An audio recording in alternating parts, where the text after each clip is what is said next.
Welcome into Spillane Field as the Wareham Gatemen take on the Bourne Braves for the third time this season. Jack Sadighian alongside Owen Diodati. One last home game before 4 straight road games for the Wareham Gatemen, Owen, and this is a team that is desperate for a win before that road stretch. Yeah, they are. They've had a tough stretch recently against Falmouth and a couple tough losses to Cotuit as well. So, last night also to Orleans, and they had 3 errors in that 7th inning, and a really tough night for Wareham. They've been there in these past few games. They just haven't been able to get these wins, so they're in a really important spot tonight, and they have a chance against a really good team. Yeah, loss against an East Division team in Orleans. Last night it was a 5-4 heartbreaker, a lot of self-inflicted wounds for Wareham. But really the struggles have been against the West. Outside of a 3-0 record against last-place Hyannis, 1-7-1 against Western Division teams. Yeah, that's where they've struggled. They've been 3-0 against Hyannis, and that's sort of saved them at times in this season. But, I think that they have a really important chance tonight against a good team, and that's where they've got to get tonight to get some points on the board for them. National Anthem, we'll preview the game more in a moment. We appreciate and thank the sponsors who support the Cape League and the 10 teams. Our corporate sponsors are the financial backbone of the league. It is with their support that we are able to preserve our long-standing tradition of providing the best family entertainment here on Cape Cod. On behalf of the Wareham Gatemen, the 9 other teams, league officers, and the entire Cape League family, we would like to announce and thank our 2021 corporate sponsors. With much appreciation, we recognize the Yawkey Foundation, Curry College, Cape Cod Healthcare, the 99 Restaurants, Coca-Cola Bottling of Cape Cod, Badger Sport, 47 Brand, Cape Cod 5 Cent Savings Bank, Milton Cat, Mosquito Marys, Fairway Financial, Ocean Spray, Seaside Le Mans, Rogers Gray, Franklin Sports, Cape Destinations, Sullivan Tire, Cape Cod Times, Kinlan Grover Real Estate, Cape Cod Chamber of Commerce, Highline Cruises, Sports Picks, On Deck Sports, Barnstable Bat, Hyannis Area Chamber of Commerce, HP Hood, Sunderland Printing, Axis Bats, Quest Diagnostics, Cape Space. And of course, thank you to Major League Baseball for over 50 years of support. The Cape Cod Baseball League and the NCAA promote good sportsmanship by student athletes, coaches, and spectators. We ask for your cooperation and positive support of the participants and officials. Profanity, racial, or sexist comments or any other intimidating actions will not be tolerated. Thank you. We ask parents to keep their children off the roofs of the dugouts, away from the batting cages, and out of the bullpen areas. Please throw rubbish into the barrels and recycle the aluminum cans in special bins located around the park. Ladies and gentlemen, state law prohibits the use of any tobacco product on school property. Thanks for keeping us in compliance. Cameras and video cameras are permitted inside Spillane Field for personal photos, but cannot be used to reproduce the game, players, or on-field events. Welcome back to the Gatemen Baseball Network. Jack Sadighian, Owen Sughrue, not Owen Diodati apparently in the booth with me. I was honored to be confused with Owen Diodati, so back to Owen Sughrue, but that's okay. I don't know where that came in my head, but there we go. We'll continue previewing this game a little bit, though, Owen. We talked about the struggles in the West for Wareham. Lost 4 in a row, but if there's someone who can set the tone early tonight for the Gatemen, it's Spencer Miles. He's been pitching extremely well recently, especially his outing on Monday against Cotuit. Yeah, Miles was excellent against Cotuit on Monday. 5 innings, just 1 solo home run. When he has that fastball and curveball working like he did on Monday, he is really tough. He's been one of the best pitchers for the Gatemen. So, again, I think you're right, Jack. You think about early in this game, Miles has a chance to try to set some of the tone against the Bourne Braves offense that's just been the best in the league so far. Yeah, they have. And then on the other end, best pitching staff in the league for Bourne, 2.49 team ERA. And on the mound tonight, Michael Sansone, an excellent left-hander. Yeah, we were talking before the game a little bit, when they lead the league in so many offensive categories, and then also with their pitching. That's tough. That's not an easy team to beat. And Sansone, 1.39 ERA this season and 13 innings pitched. He has 14 strikeouts. Just gave up just six hits and has 1 walk. And it's possible that we have a bit of a pitching duel against such an explosive Bourne Braves offense. They haven't had too many of those games, but two really good pitchers on the mound tonight for both teams. Nearly set for first pitch. It will be Christian Knapczyk, Max Anderson, and Dalton Rushing to start against Spencer Miles. Yeah, Knapczyk, Anderson, Rushing. Knapczyk at 328 and Anderson batting 294. Rushing a baffling 339, and they're just all the way through this Bourne Braves offense. They're loaded. They've been easily the best team offensively in the Cape League here, and all the way through, even through the 8 and 9 hitter, they're strong. Bourne is first in the league in average, on base, slugging, and doubles. They score about 5.3 runs per game off of over 9 hits a game. And when you combine that with the best pitching staff, you have a team that's 15-3-2 with a 5.5 game lead over second place Katuitt. Yeah, it's interesting just looking at this West Division more holistically. The Bourne has just been so far above every other team, and Hyannis has had a really tough start to their season. And, you know, we talk a lot about those middle games between Wareham, Falmouth, and Katuitt and how important those are. And I think, you know, if you're Wareham, you look at this with a chance to snag one against a team that has seemed unbeatable and really has been unbeatable at times. And if Wareham's able to get one here against such a strong team, that helps a lot as the season goes on. Especially to snap a 4-game losing streak and start your longest away stand. 4 games after this on the road. This is the first pitch to Christian Knapczyk is pushed foul. Knapczyk playing second base today out of Louisville. And he's been swinging a hot bat recently. 5 for his last 12 with 2 doubles and an RBI. The 0-1 pitch is upstairs.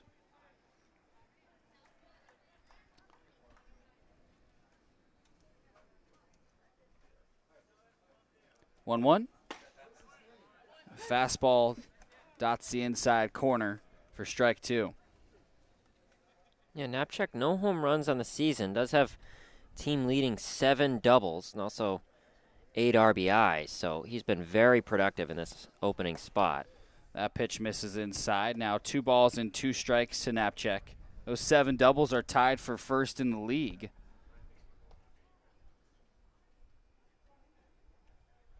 Two pitch. Fouled back. Christian Knapczyk leading off the game today.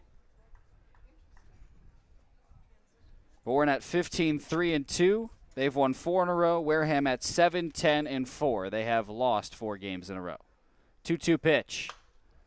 Popped into foul territory. It'll get out of play. We've seen it already in this at-bat, that fastball curveball mix from Miles. He, on that first 2-2 pitch, went curveball. Knapczyk able to get a piece of it, went back to that high fastball there. Another 2-2. Fouled back again. This is a Bourne lineup that does not go down easy.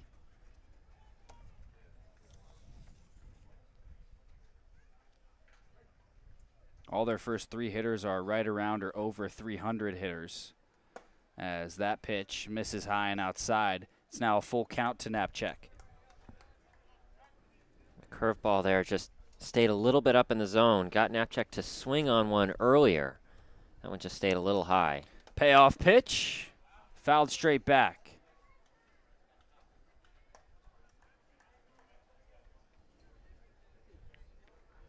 Christian Knapczyk about to see the 10th pitch of the at-bat. What an at-bat to start the game. Second payoff is a fastball that misses high and inside. Knapczyk sees 10 pitches, Owen, and draws a walk to start the game. Yeah, that's a tough one there for Miles. It was a good at-bat really from both Miles and Knapczyk, and you can see there how tough Knapczyk is to send back to the dugout, and had a bunch of fouls, and that last one, a good pitch. That high fastball from Miles, that's been effective this season, but good discipline there from Knapczyk to leave that one up high and take his base. First baseman Max Anderson at the plate. Takes a pitch outside for ball 1. Anderson making just his second start at first today. His first was on Wednesday against Hyannis. 6 multi-hit games for him in his last 12. As that pitch is grounded to the left side, Jarvis has it, goes to Troy at second for 1. The throw to first is not in time. 6-4 fielder's choice. Now 1 away in the top of the first. Scoreless between Wareham and Bourne. And Max Anderson trades out with Knapczyk as the base runner at first.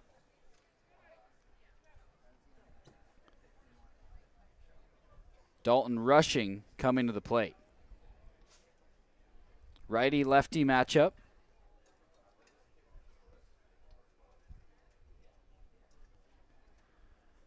First pitch to Rushing, shows bunt, but pulls back for ball 1. Yeah, Rushing is the guy we're used to seeing at first base. He's caught a little bit this season, but it's Anderson at first tonight and Rushing behind the plate. This is his 3rd game catching for the Braves. The 1-0 is a fastball high. Rushing hitting .339 with 4 homers and 11 RBIs. Had a solo home run last night against YD. One of 3 home runs for Bourne in an 8-5 win. Runner on first, 1 out. Scoreless top of the first. 2-0 pitch, swung on and missed.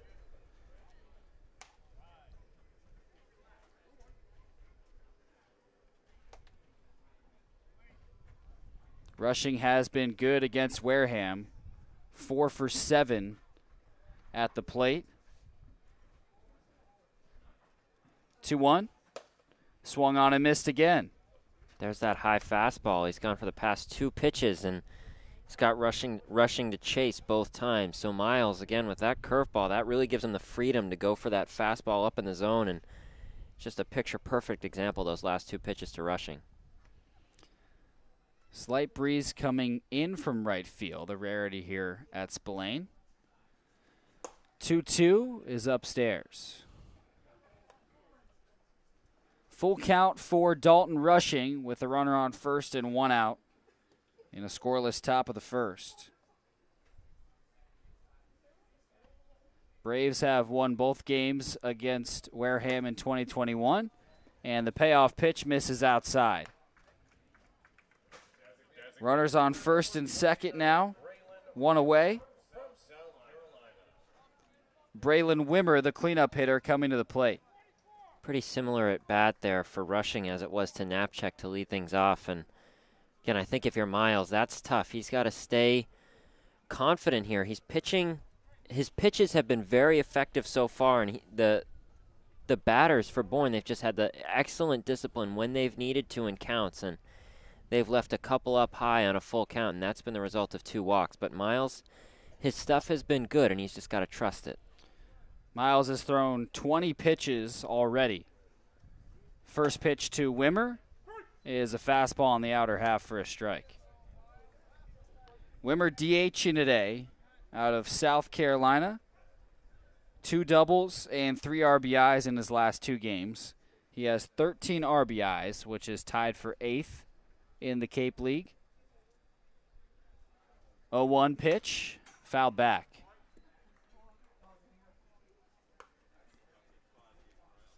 Those RBIs, 8th in the Cape League, feels like it must be like 5th or 6th on this Bourne Braves team. They've just been so effective. He does actually lead the team in RBI. Wouldn't be surprised if he didn't, though, like you said. 0-2 is lined on a hop to Troy on the right side. He throws to first for the second out.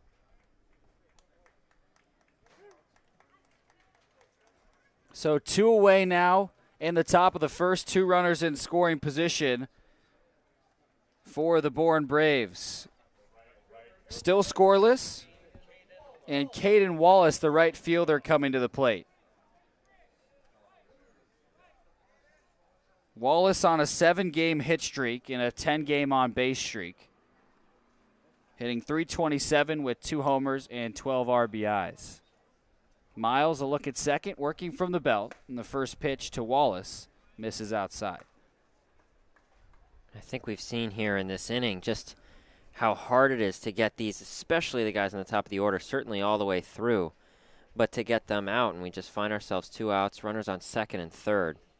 1-0 is upstairs. It's a tough team all around. There's a reason they have nearly an insurmountable first place lead. They're 5.5 games ahead of Katuitt, who's in second. Wareham tied with Falmouth in third. And they are 7.5 games back from first.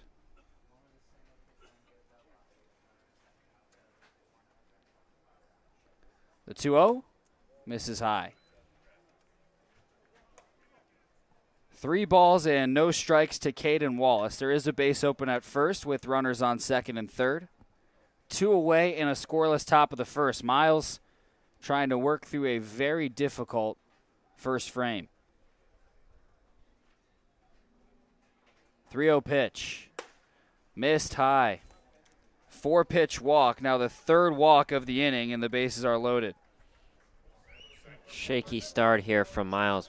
We haven't seen that too much, and that's been the problem this inning, is that high fastball, and a lot of times it's just stayed up in the zone, and a couple times he was able to get rushing to chase, but more recently it's stayed up high and hasn't found the strike zone.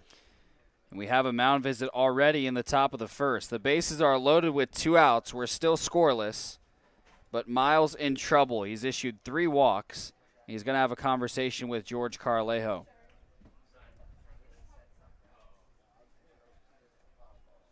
What does this conversation entail in your mind, Owen? Well, I think you got to remind him it's 2 outs. He's had, to start this inning, he struggled more recently, but to start this inning, he had some good pitches. That curveball we haven't seen as much. That was working, and I understand if you're Miles, that fastball is the go-to, and he might want to trust that here, but remind him it's 2 outs, maybe mix in that curveball a little bit more. If he can get out of this inning, that's a huge boost. He has the lefty Joe Lampe at the plate, playing center field today and out of Arizona State. First pitch to Lampe is a fastball for a strike. If there's a guy to get, this is the one. Lampe hitting .286, but he is 0 for his last 10 over a 3-game stretch. Miles a deep breath.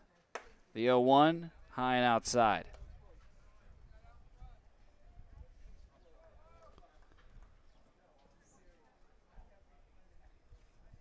Lampe in his first game hitting 6th.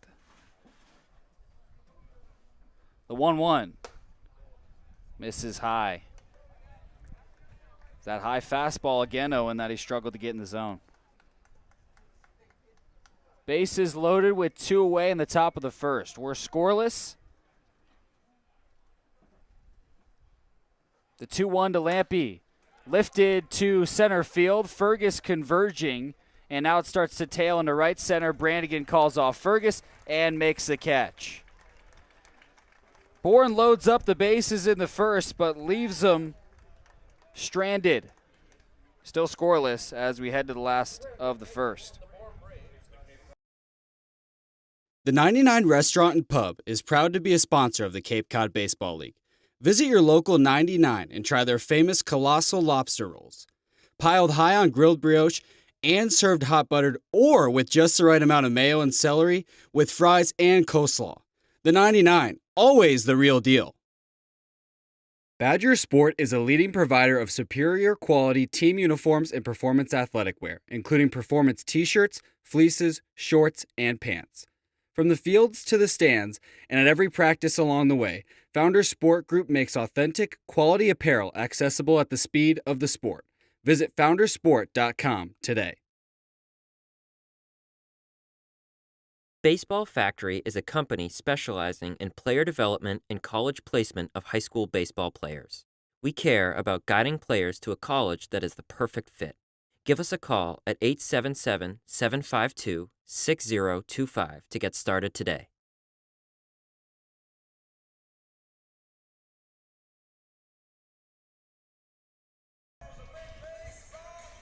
Bourne loads the bases after 3 walks in the top of the first.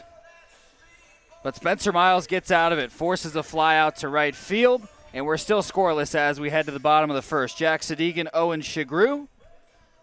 And on the mound for the Bourne Braves today is Michael Sansone out of Fairfield.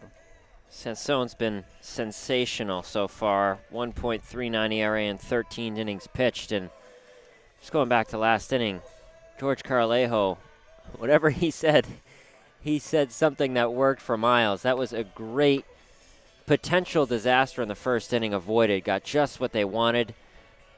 And the Gatemen, with the chance here, again, not going down big in the first inning, still just a tie game. We mentioned it before the game started. Wareham needs a win. They've dropped 4 in a row, and that came right after they got above 500 for the first time this season. But a tough task against the Braves, who are 5.5 games ahead of second, 7.5 games ahead of Wareham in the West.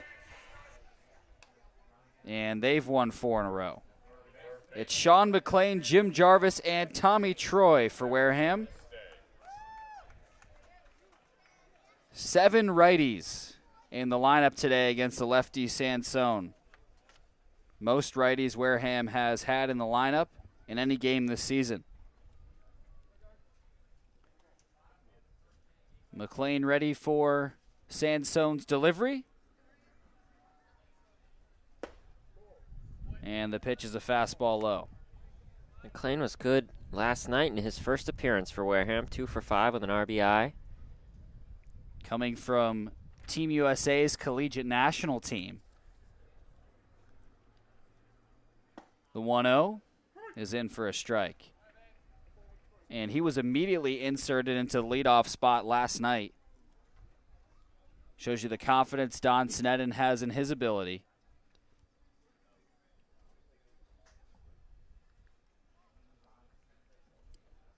The 1-1, lined foul. Got over the Gateman dugout on the first base side. McLean leading off the last of the first. Scoreless between Bourne and Wareham, despite Bourne loading the bases after 3 walks in the top of the inning. Here's the 1-2. Missed high. Came with the fastball. McLean out of Arizona State. Hit .322 with 7 homers and 37 RBIs this season.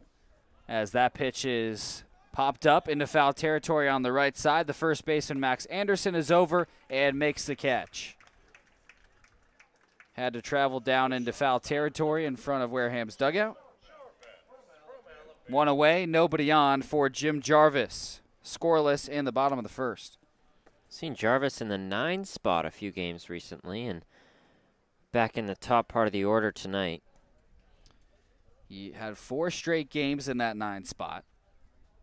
Went 4 for 15 with 4 RBIs, so pulled back up to the top of the lineup. And the first pitch to him is bunted foul.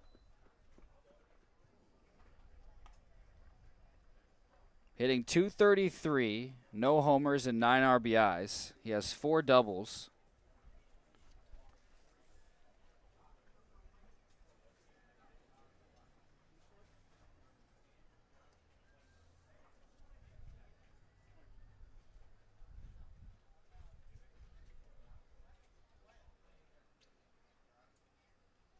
Sansone working from the stretch. The 0-1 misses outside.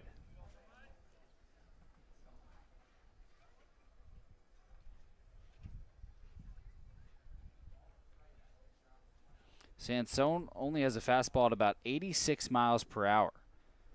As the 1-1 is driven into left center on the run as Lampe dives and misses it. Jarvis around first. He's going to head into second, standing up. Jim Jarvis with a 1-out double in the bottom of the first, and he's the leading run on second for Wareham. Tommy Troy coming to the plate. Good base running there from Jarvis. That one got past Lampe, and between Lampe and Goodwin, just a little bit of difficulty communicating, trying to figure out who's going to throw that into second, and Jarvis watching that all the way, sort of rounded first and was going to head back. And then upon seeing that, decided to head to second. So he's in scoring position for Troy. Tommy Troy playing second today. Jarvis's 5th double of the season. The first pitch to Troy is low. Jarvis is the lone base runner on second. So Wareham applying some pressure after Bourne loaded the bases in the top of the inning. Sansone set at the letters. A look at second. The 1-0 is a strike. Got the inner half of the plate on a fastball.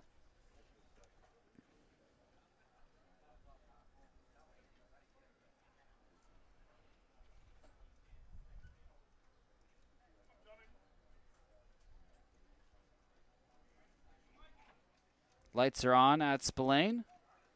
The 1-1 checked up and taken for ball 2. 3 pretty similar pitches here to Troy.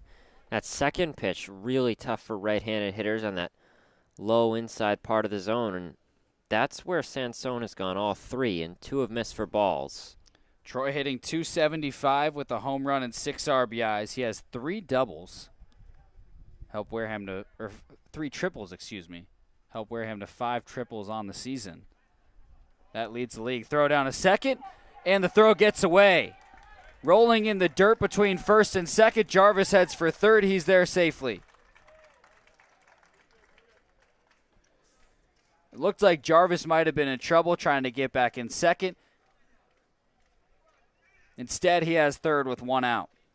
5th stolen base of the season for Jarvis, and that one actually took a bounce off of his calf as he was heading back to second and toward the right side of the infield. So Jarvis able to steal another one and able to reach third. 2-1 the count. The pitch misses inside.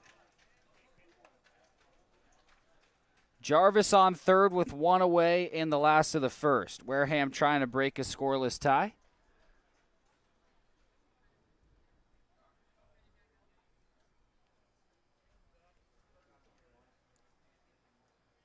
The 3-1 to Troy.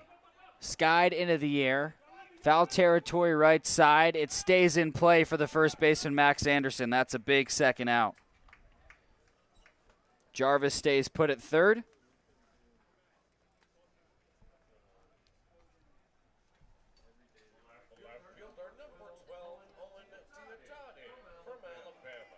Owen Diodati, the left fielder, coming to the plate. And here we go, Diodati with a runner on third, as we've seen a lot for him. That was a tough out for the Gatemen, and if that one were even a ground out, maybe a chance for Jarvis to come home. But given the pop out, he'll stay at third.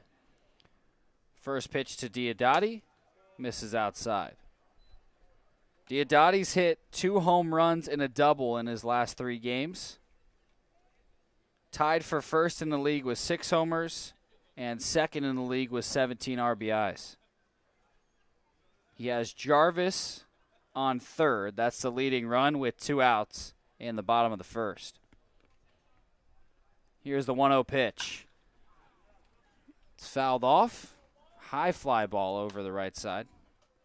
Well struck there from Diodati, just a little bit out in front of it. Pulled it a little bit right of that right field line.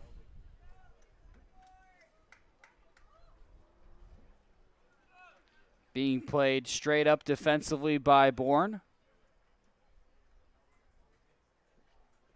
1-1 pitch, check swing, and Diodati went around. Pitch was in the dirt, but Diodati could not hold his swing.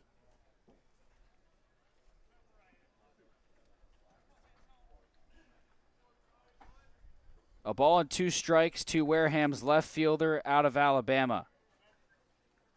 Trying to knock in his Gateman and Alabama teammate Jim Jarvis from third. The 1-2 pitch is grounded foul. Down the first base line.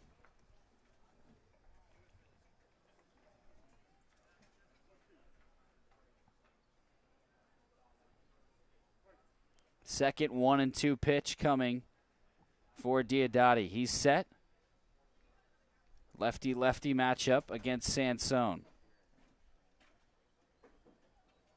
Here's the pitch. Pulled foul again. This time chopped at Wareham's dugout.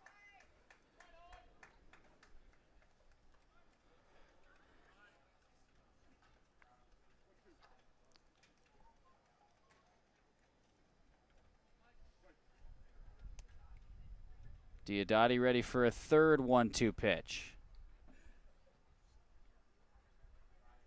Here it is. Swing and a miss. Jarvis with a one-out double, but he's left stranded on third, and we are still scoreless as we head to the second on the Gatemen Baseball Network. For a nostalgic Cape Cod vacation experience, head to Bay Motor Inn, where guests are treated like family. Located in the heart of Buzzards Bay Village, this 1950s-style cottage colony still provides you with up-to-date amenities. The Gatemen thank the Bay Motor Inn for their support. Baseball Factory's vision is to guide both players and parents through the college recruiting process into professionally trained players in order to find a school that is the right fit, both academically and athletically. Contact us at 877-752-6025. Come on over to BB's Bar and Grill for food, drinks, and fun. Located on Cranberry Highway, come in to sample the delicious eats or relax with a drink while enjoying live entertainment. BB's is one of our team meal partners. With professional coaches that provide personalized world-class baseball training, Baseball Factory helps every player take his game to the next level. Get a pro evaluation by calling 877-752-6025.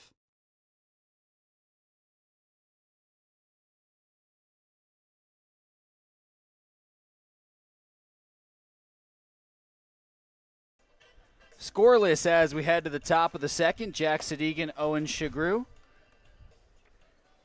The Braves had the bases loaded in the first. The Gatemen had a runner on third in the first, but nothing came of it from either side, and we head to the second.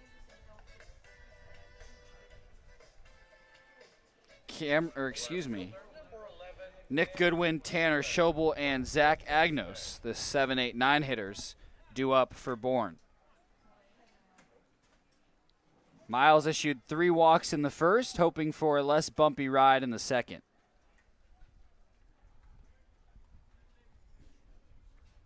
His first pitch to the righty, Nick Goodwin, is a fastball right down the middle for strike one.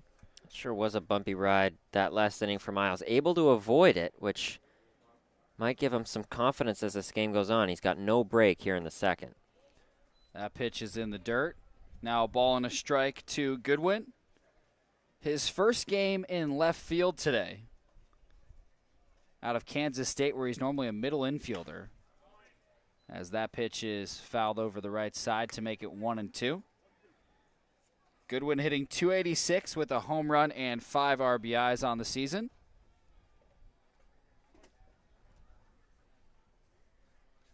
He was a freshman All-American at Kansas State this year.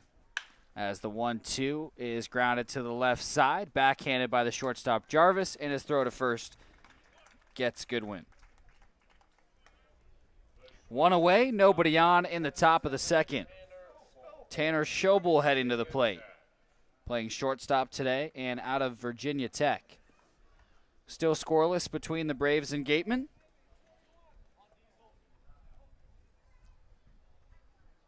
Schobel with one of Bourne's 3 homers last night. It was a 2-run shot as the first pitch to him misses outside.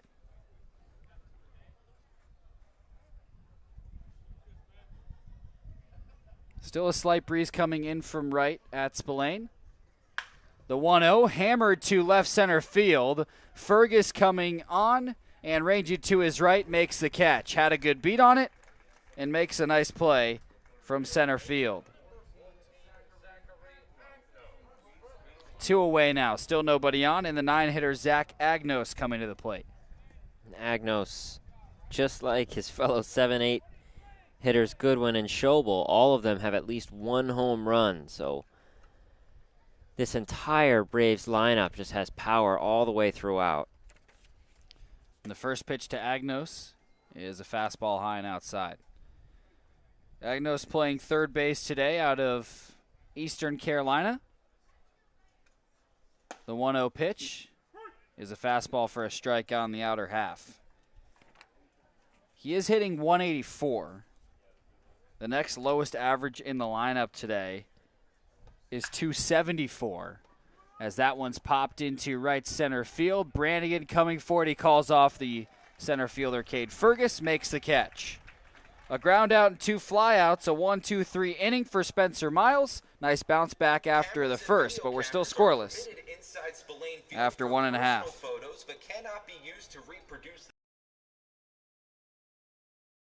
Cape Cod Healthcare is committed to coordinating and delivering the highest quality healthcare services which enhance the health of all Cape Cod residents and visitors. You can expect this level of patient-centered care throughout our entire healthcare system. Imagine waking up to a seaside breeze, a fishing fleet leaving for work, and a crimson sun rising over seals relaxing on the sandbars. This is the experience of Chatham Bars Inn, Cape Cod's premier resort and spa. To learn more about Cape Cod's finest luxury hotel, resort, and spa, visit chathambarsinn.com. Cape Cod Healthcare offers a comprehensive array of medical services delivered by top-notch teams of healthcare providers. Their physicians provide the best evidence-based and proven medicine at their state-of-the-art facilities. If you need them, they'll be there.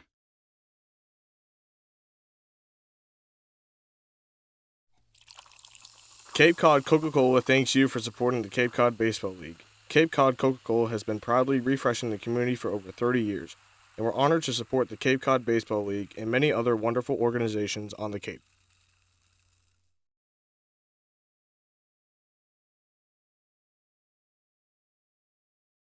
Scoreless as we head to the last of the second. Jack Sadighian, Owen Sughrue, Cameron James, Yohandy Morales, and Jack Brannigan. The 5, 6, 7 hitters due up for Wareham. Left a runner on third in the last inning as Cameron James works his way into the right-handed batter's box. And lefty Sansone set. He's worked from the stretch all day. And the first pitch to James, driven well to left field, right at Nick Goodwin. Moves 2 steps to his right and makes the catch. James still looking for his first Cape League hit. He'll head back to the dugout. 1 away, nobody on for Yohandy Morales. Scoreless in the bottom of the second. Morales with his first start at first base today. The first pitch to him is cut on and missed. Some interesting movement in the field tonight for the Gatemen. Jack Brannigan at right field. Yep, his first time there.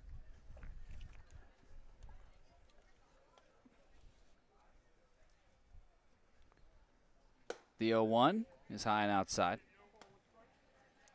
Morales struggling at the plate a little bit, 0 for his last 10. He did sub in at first late in the game yesterday. Was in the 8th inning. The 1-1 is swung on and missed.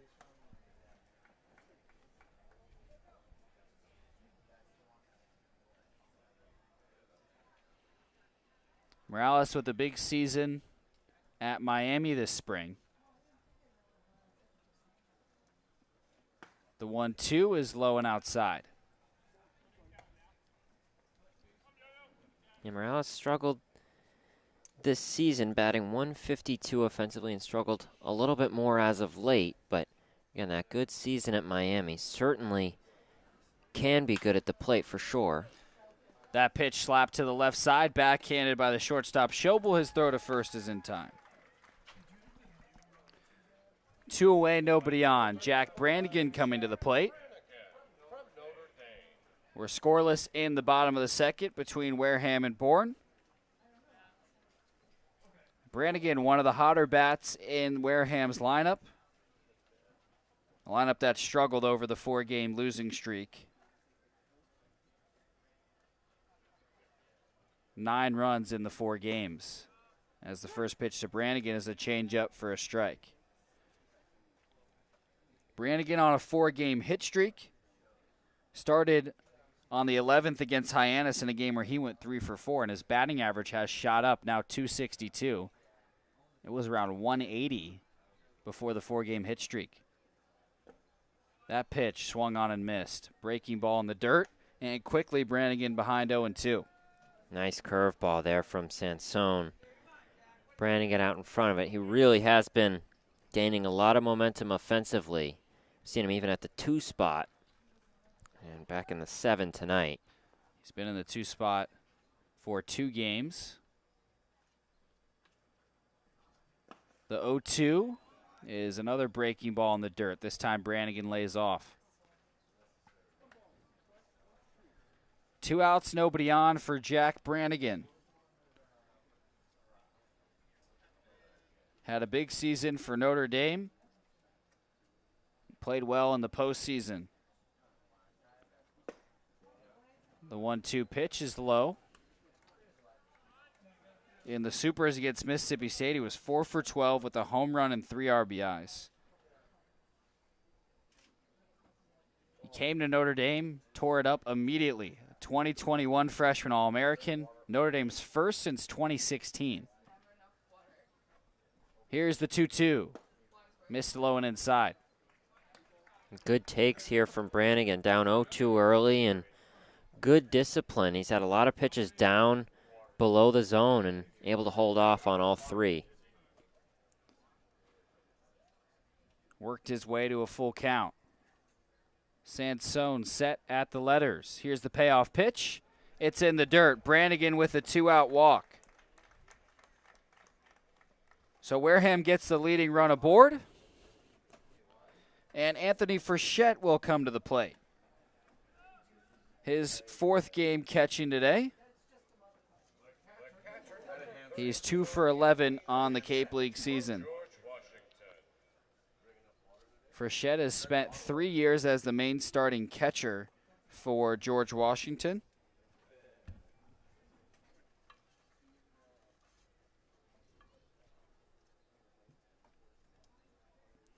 Brannigan a few steps off first. Sansone looking that direction. And his first pitch to Frechette is a fastball for a strike. Frechette didn't play last night. Of course, he and Crooks been splitting time behind the plate, and Frechette's had a few struggles offensively this season, but both he and Crooks have been excellent behind the plate. His last game was Wednesday against Catuit. That pitch is a high chopper to the left side, backhanded by Schobel. The throw to first, dug out by Anderson. Max Anderson in just his 2nd start over at first base with a nice pick. Wareham gets a 2-out walk but leaves it on base. Scoreless as we head to the 3rd. Clobbered high and deep to right center field, and this one is gone. A home run. That home run's brought to you by Eastern Propane and Oil. Another scholarship for a deserving youth. Eastern Propane and Oil, we're in your neighborhood.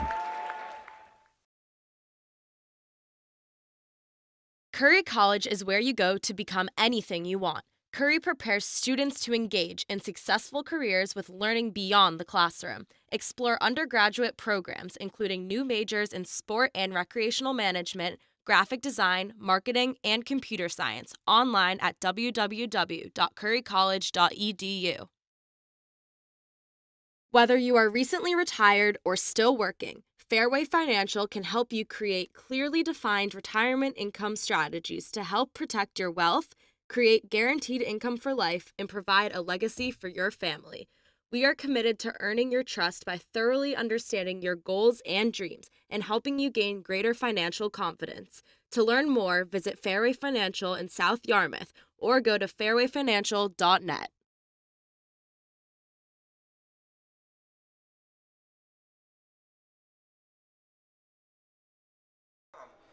Scoreless after 2 as we enter the top of the 3rd. Owen, Sughrue, and Jack Sadighian with you tonight at Spillane Field. It's back to the top of the order for the Bourne Braves. It's Christian Knapczyk, Max Anderson, and Dalton Rushing. And after a shaky first inning, Miles with a 1-2-3 inning in the 2nd, hoping to carry some of that into the 3rd.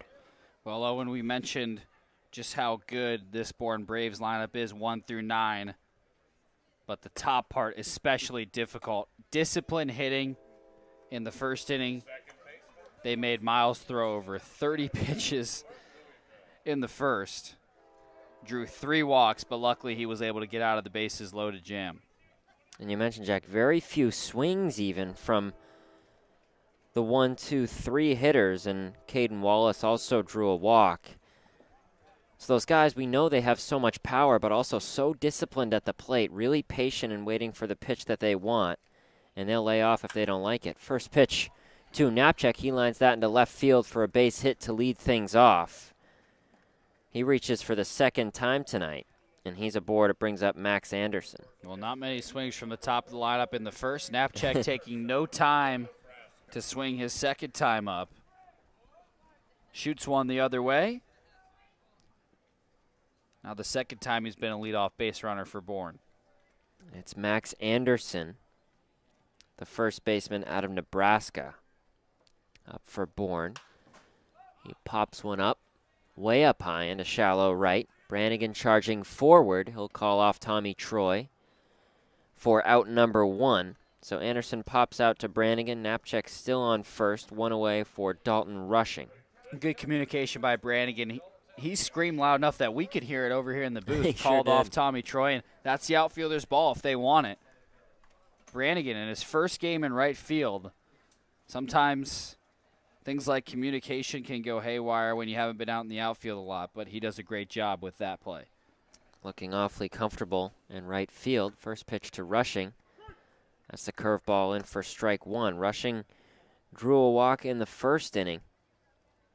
He was on second as that inning ended. Wallace was on first, Anderson on third as the Braves left him loaded. Miles likes to start to work in his curveball right about the third inning of his outing. Quick check over to first base to check on Knapczyk. It's 0-1 to Rushing, still scoreless in the top of the third. Runner goes, and Frechette just had some trouble on the switch from glove to throwing hand. So Knapczyk will reach second easily. It's 1-1 for Rushing with Knapczyk now in scoring position. Frechette's been pretty good behind the plate from the limited action we've seen. Just messed up that transition. That's all right. Stay with it. 1-1. Swing and a miss from Rushing. That fastball has been effective. He got 2 strikes on Rushing. Miles did in the first inning. And that was Rushing's last at bat. And then, like you mentioned, Jack, that excellent discipline from the .339 hitter coming into tonight. Able to lay off 4 pitches and draw a walk. 1-2, fouls that back right towards us here in the press box. Count will stay at 1-2. This is what Rushing does so well. He just stays alive in at-bats, and he makes you work. Miles' best 2-strike pitch is probably a fastball or the curveball if the curveball's hitting.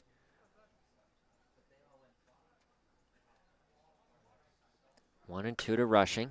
He grounds that to Morales at first, and he'll toss over to Miles to record out number 2. Knapczyk advances to third.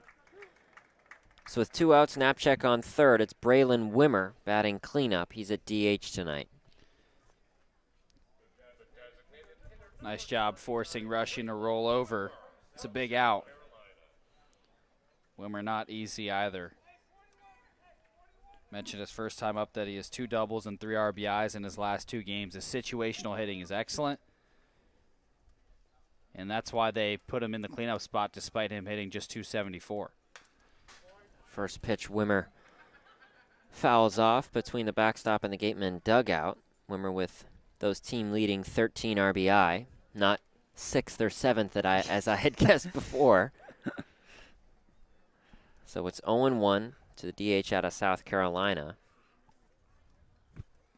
And the curveball from Miles hits Wimmer, so it's runners on the corners. Just didn't seem like Miles was able to get the grip on that one he wanted. Stayed way inside the whole way, so Wimmer will take his base. That was a very odd pitch because it only came out of his hand at about maybe 60 miles per hour. I mean, it was barely moving. I think it just came off of his fingertips, something that he just lost, because Wimmer was standing there for a second almost like, I guess I let it hit me because it's way inside.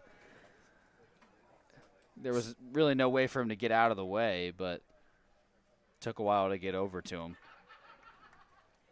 So Wimmer on first, Knapczyk on third for Caden Wallace as he takes a fastball outside for ball one. Wallace drew a walk, the third of the inning for the Braves in the first inning. Batting .327 on the season. 1-0 from Miles. Another fastball. That one catches the outside corner. Yeah, if you are wondering how good this Braves lineup is, sure, they, lead an average on base and slugging, but if you need another reason, they're 5-hitter hitting .327, and then the 2 hitters behind them both hitting .286. So solid all the way through. Another nice fastball from Miles. That one catches the outside corner as well, so it's now 1-2 for Wallace. That was a big-time fastball. Just caught the high outside corner. Nothing for Wallace to do with it. I'd come curveball here. 2 outs, runners on the corners. Runner goes. That one's hit very well into the gap between left and center. Fergus and Diodati converging. Diodati moves to his left and makes a last-second shift to get out number 3. We'll toss it down to our sideline reporter, Julia Joseph.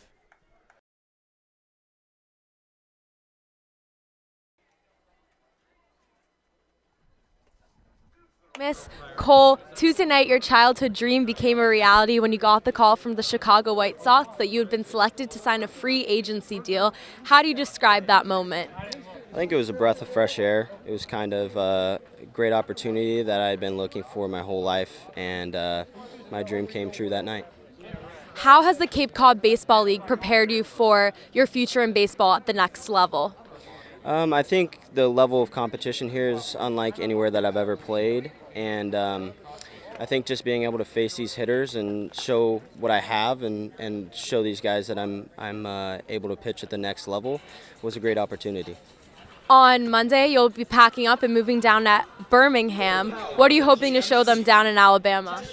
It's a small mini camp for the draft guys, and I'm just looking to show them that I can pitch at the next level at a very high level and do it consistently. Great. Thank you, Cole. Good luck with everything. Thank you, Julia. Back to you guys.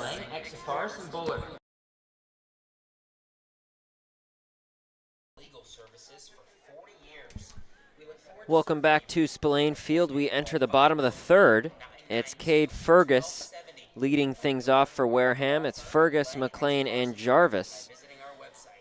And after the Braves threatened in the top of the third, Knapczyk reaching third base, Gatemen were able to get out of the inning, so it's still scoreless here at Spillane, and Fergus will try to get things started off in the bottom of the third. Well, Spencer Miles has been walking a tightrope the first 3 innings, but the good news is he's done it successfully. Wareham will take it. 3 scoreless innings is 3 scoreless innings. Doesn't matter how many base runners there are. Fergus coming into tonight batting .242 as he swings and misses on the first pitch from Sansone, and he has one of each, a double, triple, home run, and an RBI on the season. Yeah, him and Tommy Troy are the only 2 Gatemen with a season cycle. The 0-1 to the center fielder out of George Washington. He fouls that one off. Count goes to 0-2. I feel like it's been a struggle for Fergus to get ahead in counts like he did so easily his first 3 or 4 games this summer. Finds himself down in a count again. It's 0-2.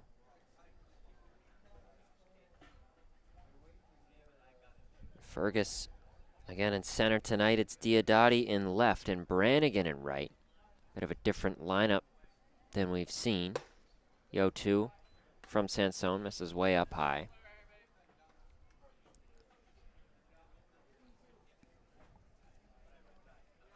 It's 1-2 for Fergus, leading things off here in the bottom of the third. Nobody on, nobody out. 1-2 from Sansone. Swing and a miss from Fergus. He goes down.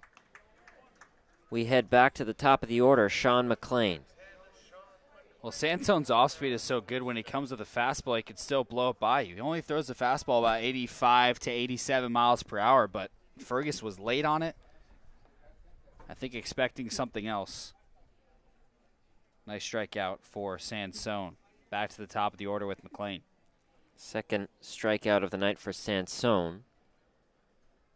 Brings up McLean, who swings and misses on the fastball from Sansone. McLean popped out to the first baseman Anderson and his first at bat to lead things off in the bottom of the first.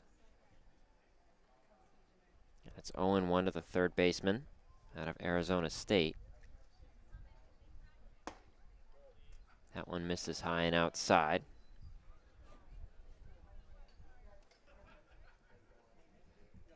McLean again with a good start to his Gateman career last night, 2 for 5 with an RBI. 0 for 1 tonight, count even at 1. Pitch coming from Sansone.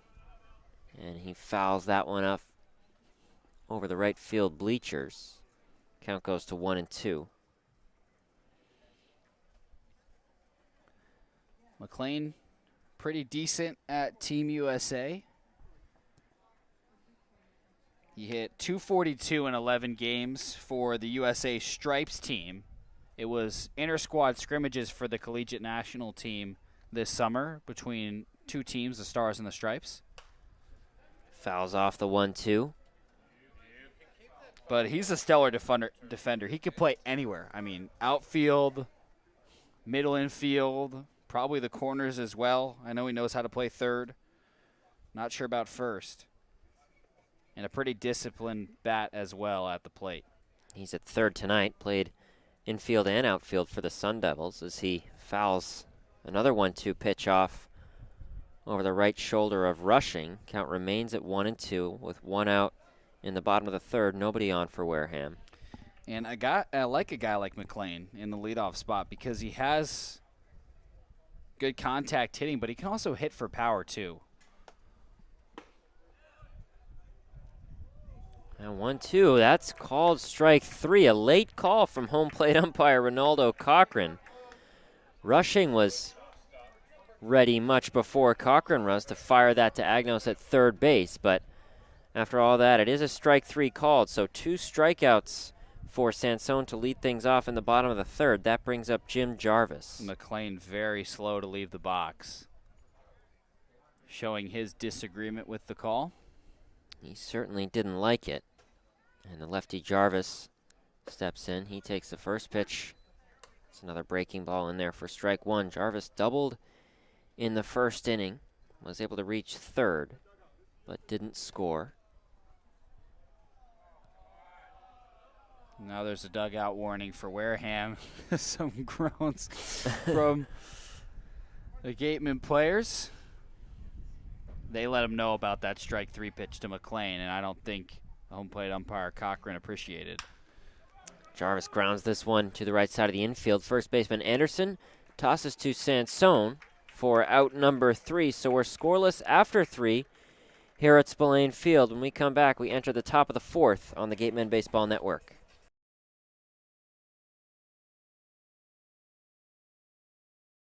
The Wareham Gatemen would like to thank Franklin Sports for their sponsorship. Franklin is proud to be the official batting glove of the Cape Cod Baseball League. This summer, all 10 teams are wearing their own custom team batting gloves, courtesy of Franklin Sports. To create your own, visit franklinsports.com/custom. Enter code CCBL20 for 20% off your purchase. From the Cape to the majors, only the best hitters in baseball wear Franklin.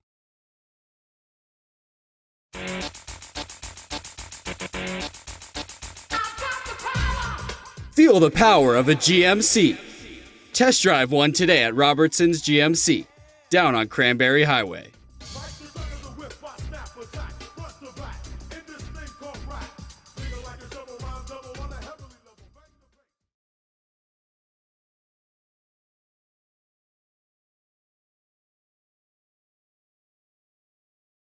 Wareham House of Pizza has been serving Wareham and Marion for over 40 years with steak and cheese, pizza, and subs. Located in Shaw's Plaza, head on over for pickup or let them deliver to you.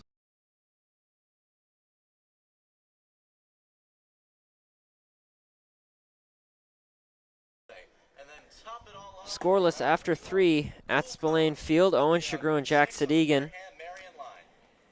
It's Joe Lampe leading things off for the Bourne Braves, followed by Nick Goodwin and Tanner Schobel.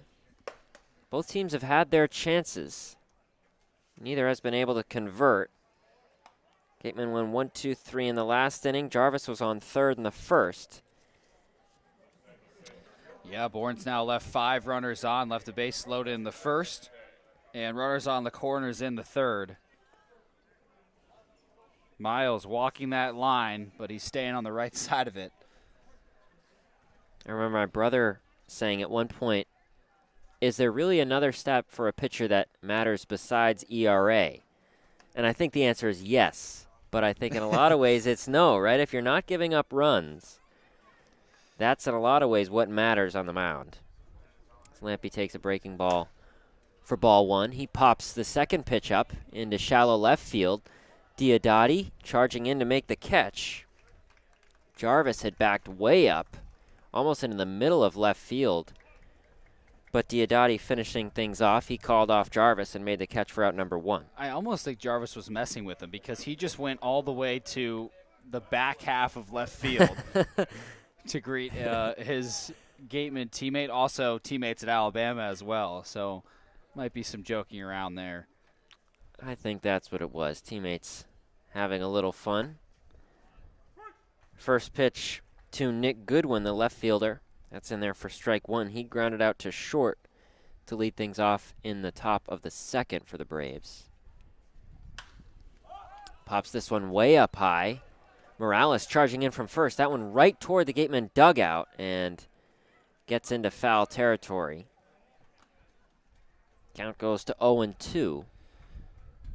Good effort, but just got over the Gateman dugout. Going back to that conversation about pitching stats, you're right. ERA is, in a way, the most important. But I think when you look into other stats, it gives you a way to see why an ERA is that way. But when you've got a low ERA, or in a game like this when Miles just has 3 innings, hasn't given up any runs, that's the most important thing.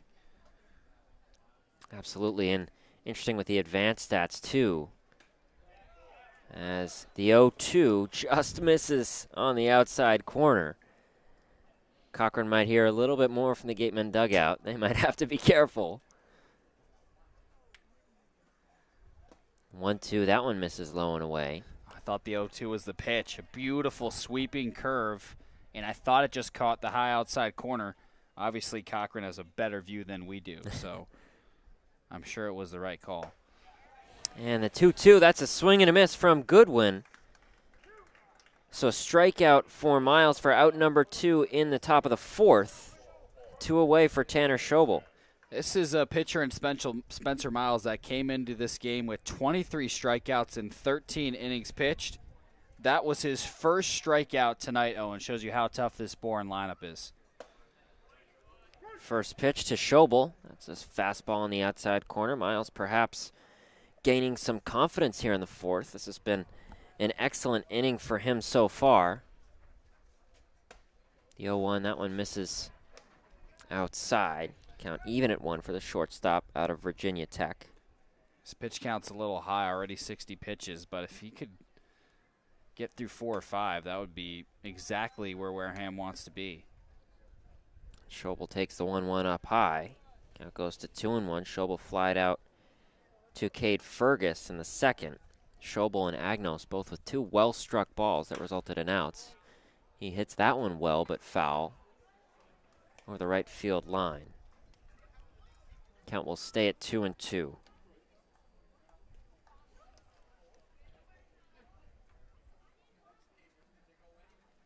Two outs, nobody on. The 2-2 coming.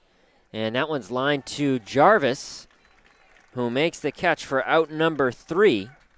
So another good inning from Miles, and keeping a run off the board, which in a lot of ways is what counts. So the Braves, no runs after 4 innings from them. We enter the bottom of the 4th when we come back on the Gatemen Baseball Network.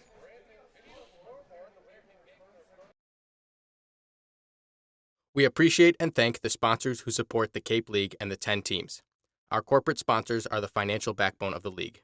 It is with their support that we are able to preserve our long-standing tradition of providing the best family entertainment here on Cape Cod. On behalf of the Wareham Gatemen, the 9 other teams, league officers, and the entire Cape League family, we would like to announce and thank our 2021 corporate sponsors. With much appreciation, we recognize the Yawkey Foundation, Curry College, Cape Cod Healthcare, the 99 Restaurants, Coca-Cola Bottling of Cape Cod, Badger Sport, 47 Brand, Cape Cod 5 Cent Savings Bank, Milton Cat, Mosquito Marys, Fairway Financial, Ocean Spray, Seaside Le Mans, Rogers Gray, Franklin Sports, Cape Destinations, Sullivan Tire, Cape Cod Times, Kinlan and Grover Real Estate, Cape Cod Chamber of Commerce, Highline Cruises, Sports Picks, On Deck Sports, Barnstable Bat, Highness Area Chamber of Commerce, HP Hood, Sunderland Printing, Axis Bats, Quest Diagnostics, Cape Space, and of course, thank you to Major League Baseball for over 50 years of support. After a 1-2-3 inning in the top of the 4th for Spencer Miles, it's Tommy Troy leading things off for the Gatemen, still scoreless as we enter the bottom of the 4th. Troy popped out to the first baseman Anderson in his first at-bat. That was in the bottom of the 1st. First pitch, he hits up way up high into the shallow right part of the infield. Charging in is Anderson, and he makes the catch for out number 1. So 2 meetings with Anderson for Tommy Troy in his first 2 at-bats tonight. Both result in outs. There's 1 away for Owen Diodati. I'm not sure what it's been for Troy recently, but it feels like he's been popping a lot of pitches up. He's getting under a lot of pitches. Maybe needs to just flatten out that swing a little bit. I don't know a ton about his swing mechanics, so I'm not going to try and get in it too much, but getting under a lot of pitches the last few games. First pitch to Owen Diodati, who struck out in his first at-bat in the first inning. He takes up high for ball 1. And he had the biggest moment of the game hitting-wise for Wareham. Had Jarvis on third with 2 outs before he struck out.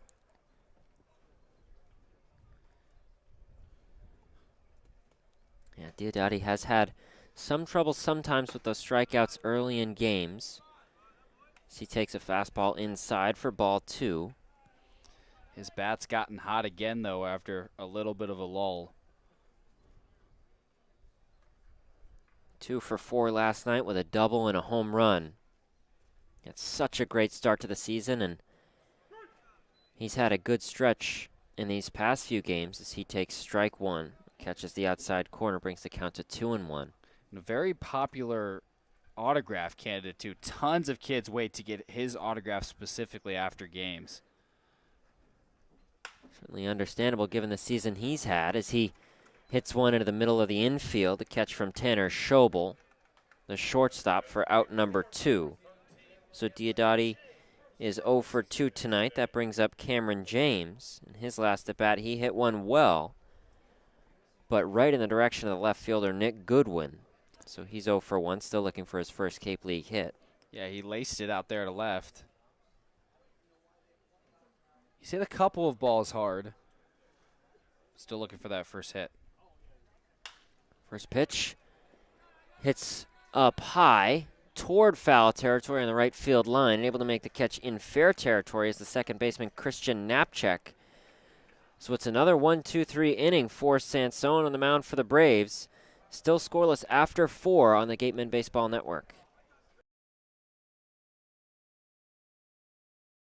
One of the Gatemen's favorite places for their post-game meals is Cool Cone, where you can get anything from fried clams and fried chicken to an ice cream sundae, and then top it all off with a round of mini golf. Cool Cone, located on Route 6 on the Wareham-Marion line.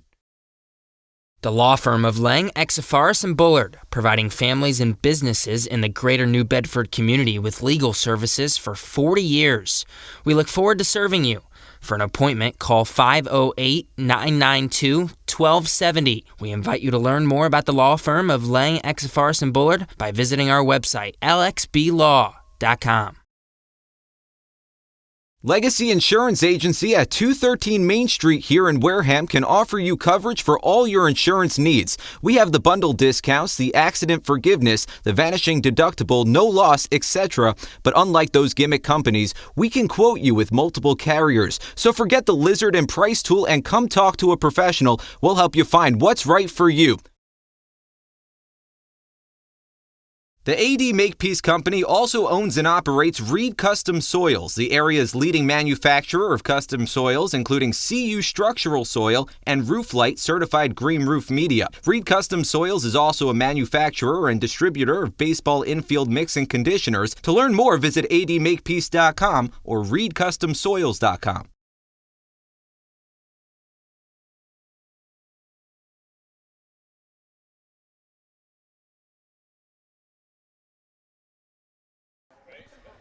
We head to the top of the fifth. Pitching duel on our hands. 4 scoreless innings from Spencer Miles and Michael Sansone. And Miles will have Agnos, Knapczyk, and Anderson, the 9-1-2 hitters for Bourne in the fifth. His first pitch to Agnos is a fastball upstairs. It's been a great outing just thus far for Miles. He continues to impress on the mound, holding the Braves scoreless for 4 innings. No small feat. That pitch is a fastball for a strike. Now 1-1 to Agnos. He flew out to right his first time up.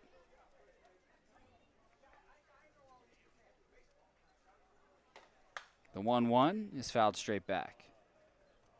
Agnos, and we mentioned his batting average not up there with a lot of his teammates, but with 2 triples and a home run, he's certainly still dangerous, and here in the 9 spot.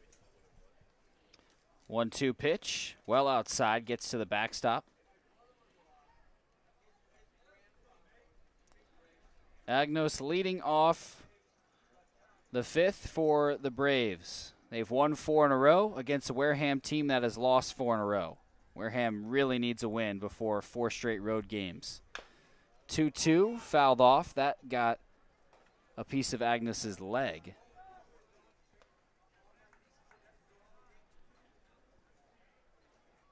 Agnos out of Eastern Carolina. They were the 13th seed in the NCAA tournament this year, lost to Vanderbilt in the Supers.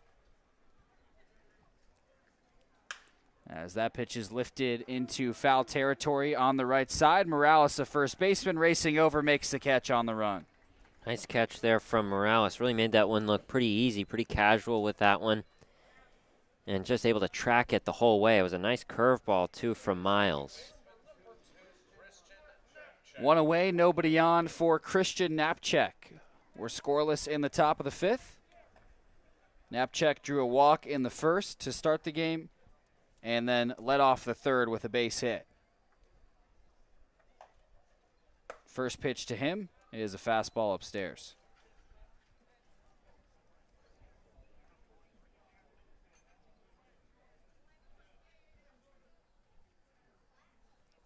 The 1-0, comebacker for Miles. He snow cones it, tosses it to first for the second out. Nice play there from Miles. Just able to snag that one out of the air, and good reflexes. And once he'd had it, plenty of time to toss over to Morales. Hard to start, but pretty easy out number 2. Max Anderson to the plate now. 2 outs, nobody on. First pitch to Anderson is driven hard into right center. That gets down.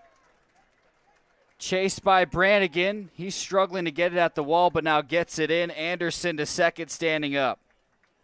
A 2-out double for Max Anderson, his first hit of the night. He's in scoring position. That's the leading run on second for Bourne, with Dalton Rushing coming to the plate.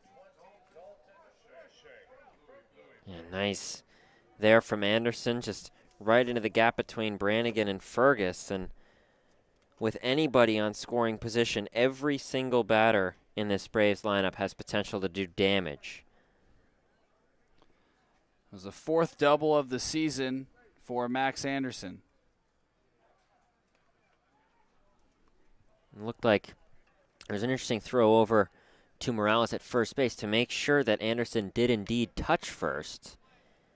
And Ronaldo Cochran at home plate assured everybody that he did indeed, so he's safe at second. So Rushing waiting in the left-handed batter's box. Miles, a look over to second. Now the pitch, fouled back. That got off Frichette's glove.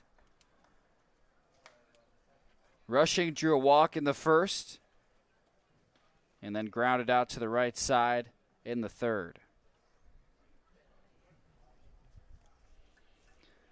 Miles, no stranger to base runners in this game. Bourne's already left 5 stranded, including 3 in scoring position. The 0-1 hammered to left field. Diodati racing back. He's at the wall, and that one hops the wall. Anderson will score.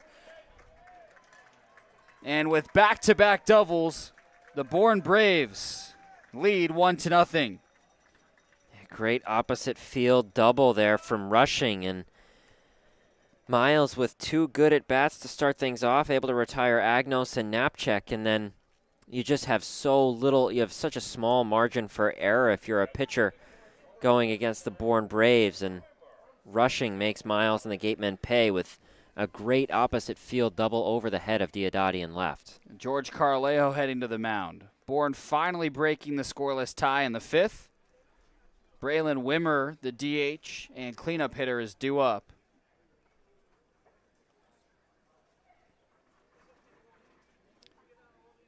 Miles has now thrown 74 pitches.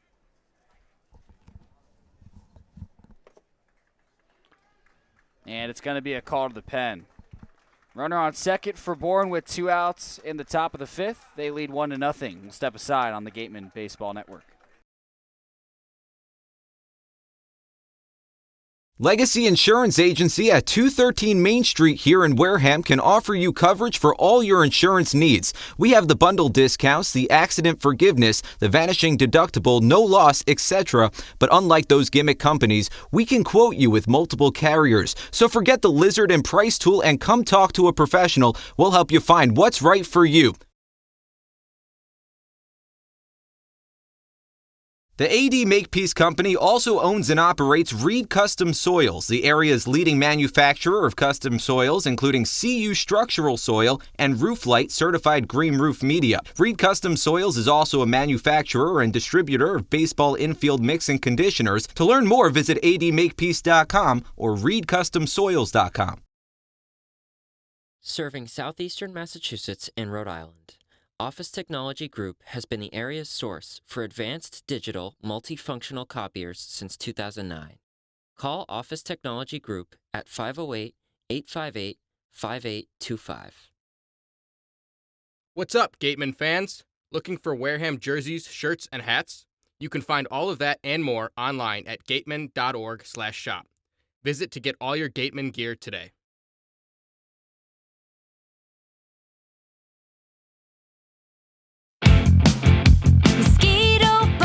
And ticks. No, yikes! When the bugs get scary, just call Mosquito Mary's 866-ASK-MARY or visit us at mosquitomarys.com. 1-0 Bourne, 2 away in the top of the 5th. Dalton Rushing on second after his 2-out double scored Max Anderson. And with Braylon Wimmer coming to the plate, Wareham electing to make the pitching change to Kevin Acey, the right-hander out of Penn. 4th appearance for Acey on the season, a 5.4 ERA and 3 1/3 innings pitched. Fastball hovers around 90, also mixes in a curveball, a slider, and a changeup. He had a great outing against Falmouth last night and got 2 huge outs in a very high leverage situation, and just a weakly hit ground ball right between Acey and the first baseman, and the second baseman was just basically the only place that ball could be, and ended up scoring 2 runs, being the difference in that game. But after a few tough starts to the season for Acey, a great outing against Falmouth, so hoping to gain some confidence and carry some of that good performance into tonight here at home. He'll start with a righty-righty matchup against Wimmer. First pitch is fouled off. Wimmer is 0 for 1. He grounded out in the first, then was hit by a pitch and left stranded in the third. He has rushing on second with 2 outs in the fifth. 1-0 Bourne. Back-to-back 2-out doubles for the Braves as that pitch is cut on and missed. A fastball that tailed away from Wimmer. Yeah, nice fastball there from AC. Started things right off with the curveball, and then that low and away fastball got Wimmer to chase. Good start to this at bat for AC. AC leaning in likes the sign. He's working from the belt. That pitch is low and outside. Now 1-2 to Wimmer. Yeah, another difficult situation for AC coming into tonight. Wimmer, though he is 0 for 1, 4 doubles, 2 homers, and 13 RBI on the season in the cleanup spot. Here's the 1-2. Low and outside again.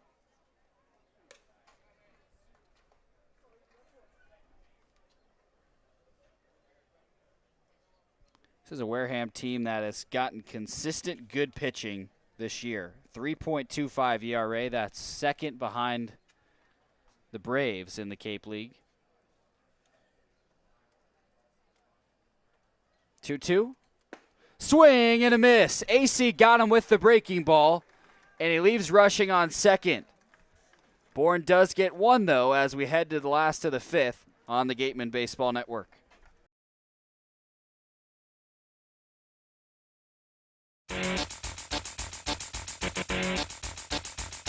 After the game, visit El Mariachi on Main Street for the best Mexican food in Wareham. The cantina provides a delicious late-night snack accompanied by fun cocktails. Northeast Maritime Institute's College of Maritime Science is a proud sponsor of the Wareham Gatemen. If you're looking for a career at sea, look to NMI's program of education, adventure, and employment on northeastmaritime.com, America's premier 2-year maritime college. Get your glow on at Compassionate Med Spa. They're compassionate about getting your perfect skin. Come get your glow on. Call 774-678-7319. Mention this ad and get 25% off at Hydra Facial. The Mezzaluna Restaurant is a family-run Italian restaurant celebrating 80 years in business. Located on Main Street in Buzzards Bay, Mezzaluna specializes in Italian cuisine, a lunch menu that's the best deal in town, and serving some of Cape Cod's famous prime rib every Wednesday and Saturday. Come enjoy the feast at Mezzaluna, the Italian family restaurant.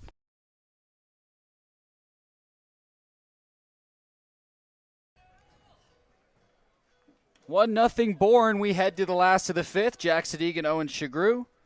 Michael Sansone still on the mound. He's been solid through 4. Only giving up 1 hit and a walk. Yeah, Sansone continuing his success this season. Gateman actually threatened in the first with Jarvis reaching third base, but since then Sansone has been very solid. Gateman, though they did give up 1 in the last inning, good strikeout from AC keeps them closely within reach here, down just 1-0 entering the bottom of the fifth. He'll start off against Morales. The first baseman hitting 6th today. And his first pitch is taken for a ball upstairs. Morales grounded out to short his first time up. That was in the second.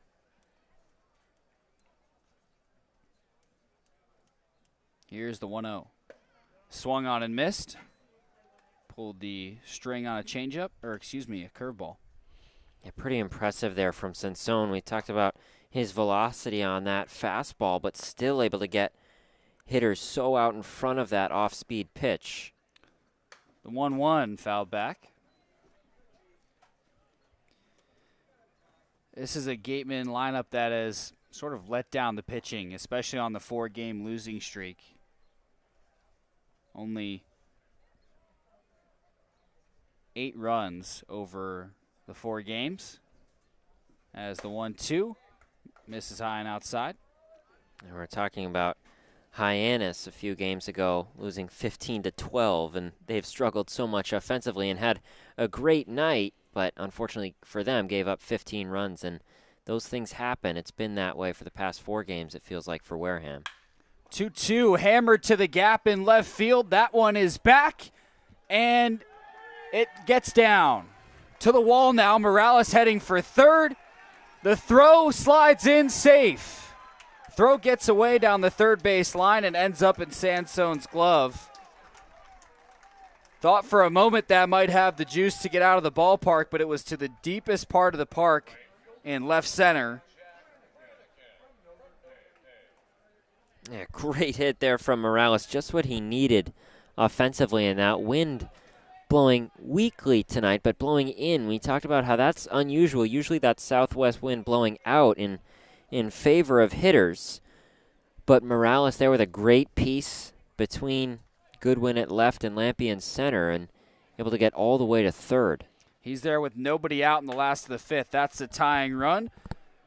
First pitch to Brannigan is grounded to the left side. The shortstop Schobel has it, looks off Morales, and gets the out at first. Yeah, good play there from Schobel. Made sure to be very careful with Morales. Took a couple looks, and he has a laser of an arm over at shortstop, so he has the freedom to be able to do that. Made sure Morales would stay put.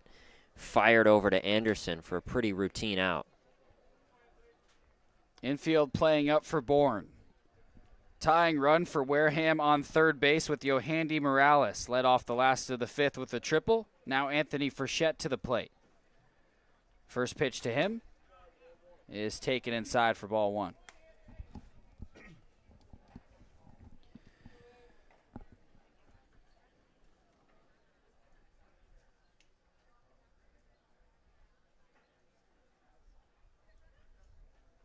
The 1-0 is grounded hard to the third baseman Agnos. He throws to the plate. They get Morales.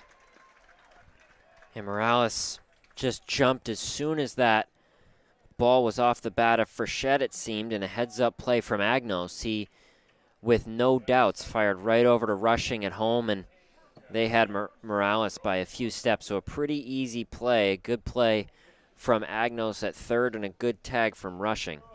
And the base running woes for Wareham continue. Morales knew right away he was in trouble, but had to head home because he was already too far off the third base bag.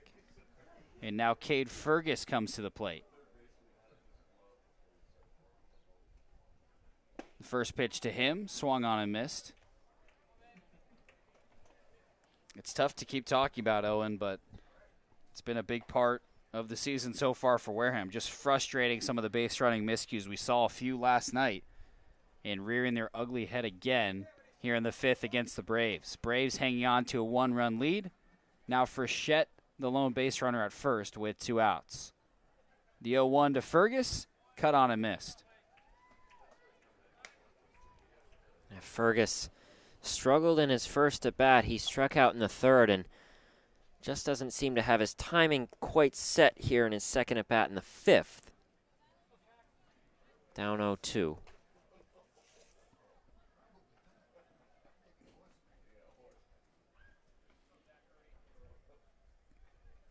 Here's the 0-2 pitch.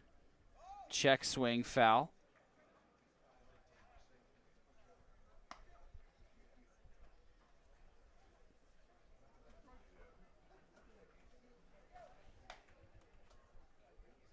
Morales led off the frame with a triple, but tagged out at the plate. Now Frechette, the lone base runner at first with 2 outs. The 0-2, foul back. 2 good fouls here if you're Fergus. Able to foul the first one off on a check swing, and then that last one off to the backstop. So he was down 0-2 early, but on these last 2, been able to stay alive.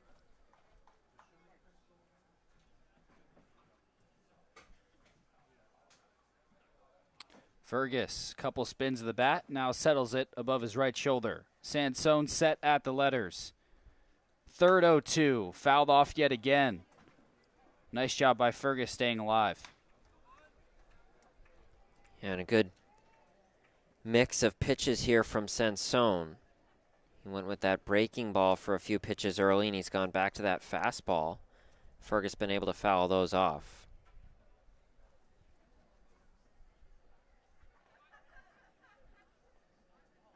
Fourth 0-2 pitch of the at-bat on the way. Fouled off yet again, this time off Fergus's leg. And he was under the previous 3, his 4th straight foul. Under the previous 3. That one just a little bit over it.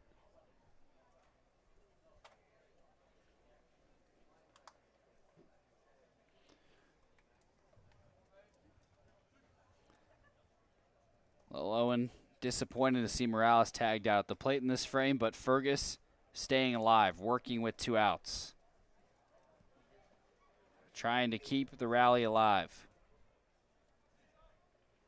Here's another 0-2 in the dirt. And Fergus finally has a ball on the count. It's been a while in this count. Good discipline there from 2 strikes. That curveball from Sansona's excellent dip. Fergus saw that one well. Another one of those good takes from the center fielder.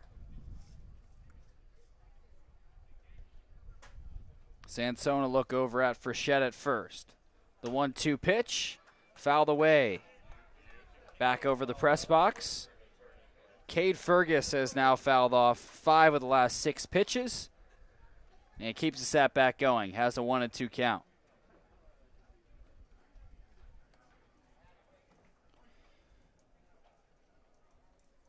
Bourne has been clinging to a 1-run lead in the frame. Came off Dalton Rushing's bat, an RBI double. That pitch, an slow grounder to the right side. Scooped up by Knapczyk. His throw to first isn't in time. What an odd play. A check swing grounder to the right of the mound, and Fergus reaches.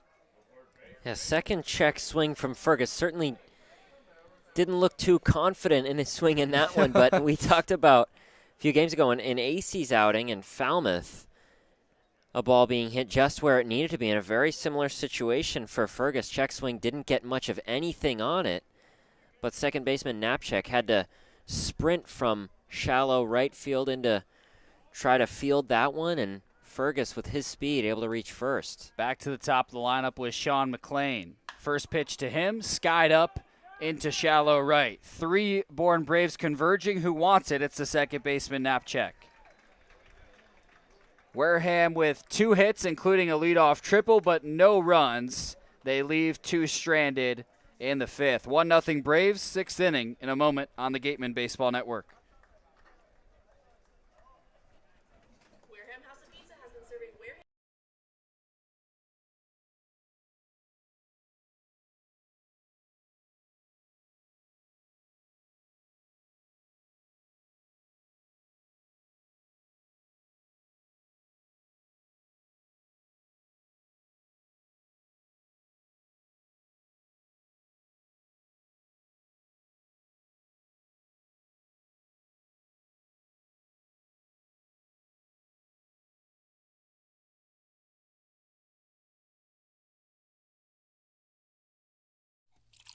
Cape Cod Coca-Cola thanks you for supporting the Cape Cod Baseball League and for refreshing yourself with ice-cold Coca-Cola products.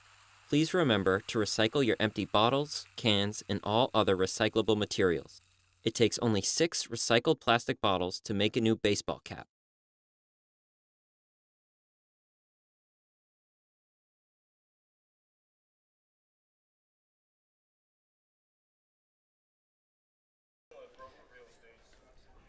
We head to the 6th. 1-0 Braves. Jack Sadighian, Owen Sughrue. Wareham with a leadoff triple in the bottom of the 5th, but Morales, a base running miscue, tagged out at the plate on a 5-2 putout. It was a grounder from Frechette that he was caught off the bag on and then just tried to head home. And Bourne hangs on to a 1-run lead, Owen. Yeah, situational hitting struggles continue for Wareham. Great leadoff triple from Morales, who's had a few struggles offensively as of late, but unfortunately for the Gatemen, just not able to get him in. And that early tag out from Rushing on Morales on the fielder's choice ground out from Frechette, I think that really hurt. And that just left the Gatemen with no one on. Kevin Acey still on the mound, starts off against Caden Wallace, and his first pitch to him is in for a strike. Acey got the last out in the 5th after Miles ran into trouble. The 0-1 is ripped foul down the first baseline. Miles, another good outing. 4 2/3, gave up 1 run off of 3 hits and 3 walks with a strikeout. Got out of trouble numerous times as Bourne left 3 in scoring position during his time on the mound. AC doing a nice job coming in with rushing on second and getting the last out in the 5th. Yeah, great outing from Miles. Usually a strikeout machine. Didn't have too many tonight. That pitch fouled back. But stays 0-2 to Wallace. Just did what he needed to do. Again, this Bourne Braves lineup just so good at putting balls in play. So not too many strikeouts for most pitchers and not too many for Miles either, but just 1 run through 4 2/3. Here's the 0-2, again fouled back. Wallace walked in the 1st, then flew out to left in the 3rd. It was a deep fly out that Owen Diodati had to track near the wall. 0-2 pitch. Upstairs. But we've talked about how the Bats have let down the pitching this summer, Owen, especially on the losing streak. But still a lot of baseball left to be played in this one and a chance to turn it around situationally for Wareham. As that pitch is hit well into center field. Fergus backing up near the wall, and he makes the catch. Was backpedaling and reached up over his head to snag the first out. Yeah, Fergus looked like just had a little bit of trouble sort of judging that one. Kind of twisted and turned a couple times trying to decide how to attack that ball, but after that, able to settle under it, that ball just carrying in the air for quite a while, giving Fergus a little bit of time, made some nice adjustments. We've seen some deep flyouts tonight. No wind at Spillane Field, normally blowing out to right field to help out the hitters a little bit, as the first pitch to Joe Lampy is fouled back. 1 out, nobody on. Bourne up 1-0 in the top of the 6th. Lampy is 0 for 2 with a couple of flyouts. That pitch grounded foul down the third base line, and it's quickly 0-2 to Joe Lampy, the center fielder. Yeah, with a couple of fouls, AC now been up 0-2 on the first 2 batters. He went high fastball on the 0-2 pitch to Wallace, so with a little bit of freedom, up 0-2 again here for Lampy. AC working from the windup. The pitch, grounded foul yet again. That one also down the third base line. It stays 0-2.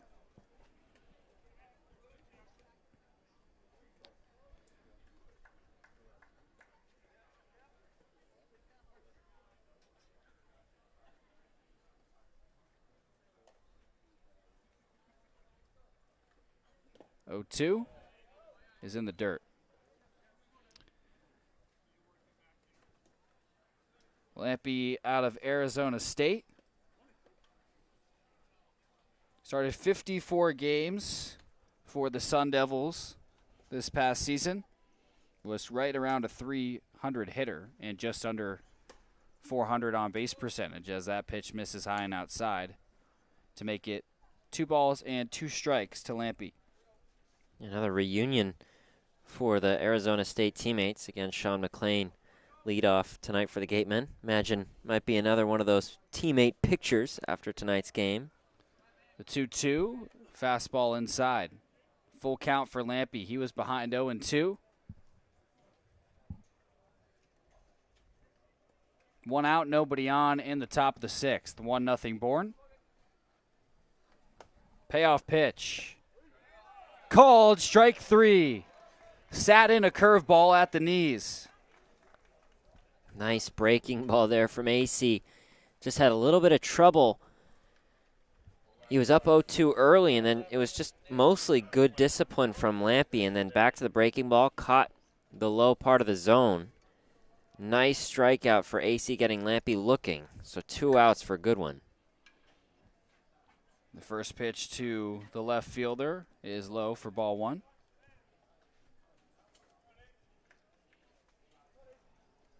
Goodwin's first game in left field. He's 0 for 2 tonight with a strikeout. The 1-0 is yet again low. 1-0 Bourne, 2 outs, nobody on in the top of the 6th.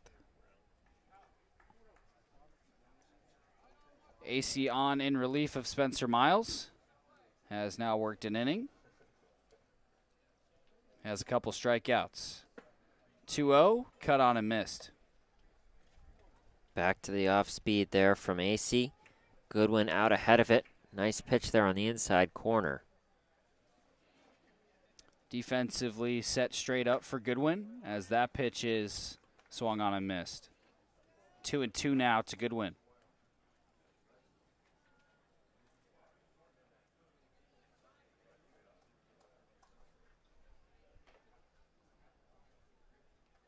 AC wants to work quickly. That pitch low and outside. Now a full count.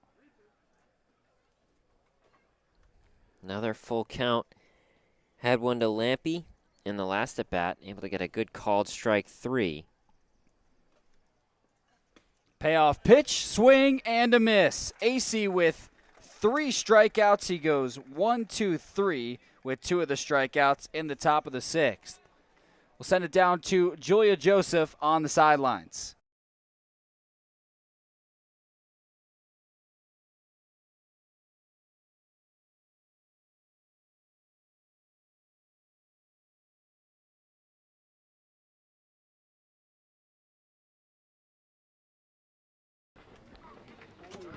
Julia Joseph here with starting pitcher tonight, Spencer Miles. Spencer, you had 4 scoreless innings against the Braves, let one go in the 5th. What was your main focus out there?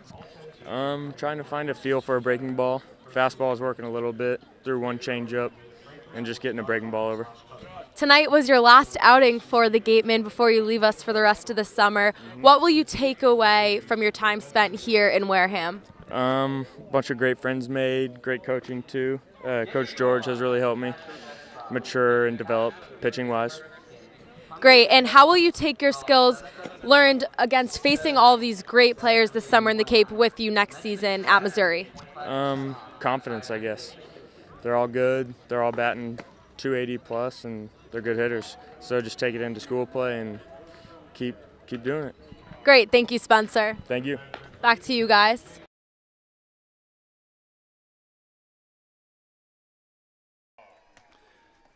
Thanks, Julia.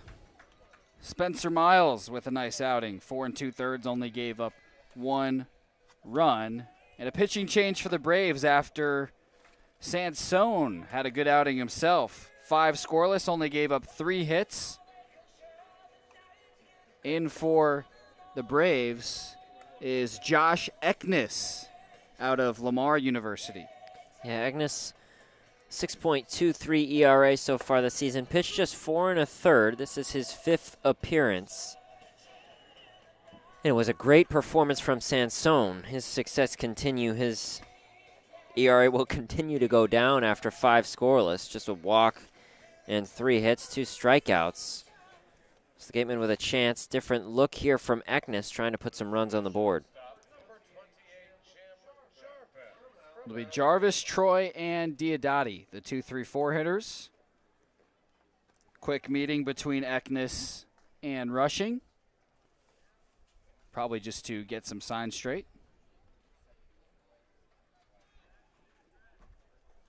Jarvis with a great double in the first. Again, able to reach third, not able to score, but it's the heart of the order for Wareham and a chance here in the bottom of the 6th.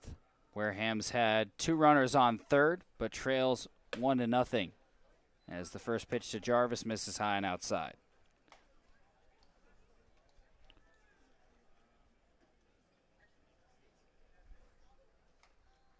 The 1-0 misses high. Eknes much higher velocity than Sansone, can get it into the low 90s. 2-0 is a fastball for a strike on the outer half. Has 2 good takes to start things off from Jarvis. That one just catching the outside corner, not the one Jarvis wanted. The 2-1 now skied into the air, out of play. Got behind the press box. 2 balls and 2 strikes for Jim Jarvis. On to his Jimmy 2 strikes approach. Choked up about 6 inches on the bat. Low stance as he waits for the righty Eknes's delivery. Here it is. And Jarvis fouls it over the left side.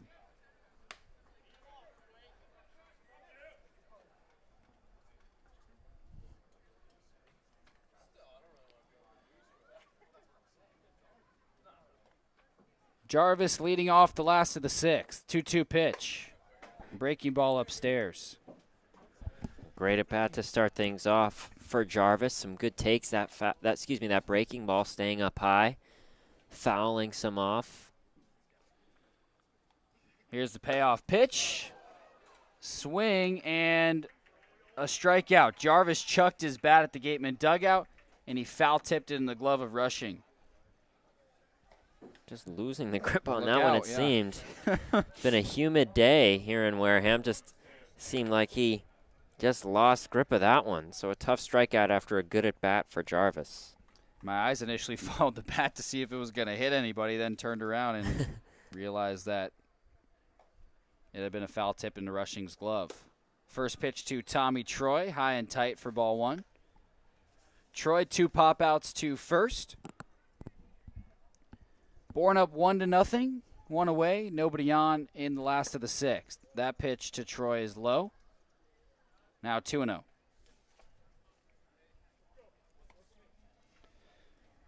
Troy, part of the Stanford team that lost to Vandy in the CWS.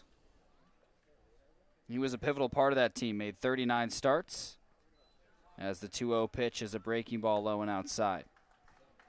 You know, it's fun. We talked earlier in the season about Troy's experience in the CWS and how much he enjoyed that experience. That Stanford takes that very seriously, and a great experience for him and his teammates. 3-0 pitch is a fastball that I guess was high. Troy will take a 4-pitch walk. He was surprised himself that was called a ball. But that's a tying run on first for Wareham, and Owen Diodati is coming to the plate. That one certainly looked close from here, but Troy and Gateman offense will certainly take that one. Second Gateman batter that's been walked. The first pitch to Diodati fouled away. Diodati 0 for 2 with the strikeout. He has Troy on first with 1 out in the last of the 6th. Bourne up 1-0. Wareham in the last inning, a leadoff triple for Yohandy Morales, unable to bring him in.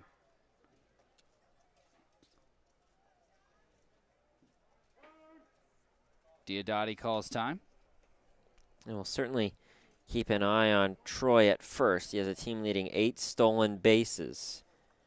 You know, he loves to try to take second if he can. Certainly has the speed to do so. We've seen him steal bases, turn doubles into triples. Has 3 triples on the Cape League season. Throw to first, late. Eknes certainly knows Troy's ability on the bases.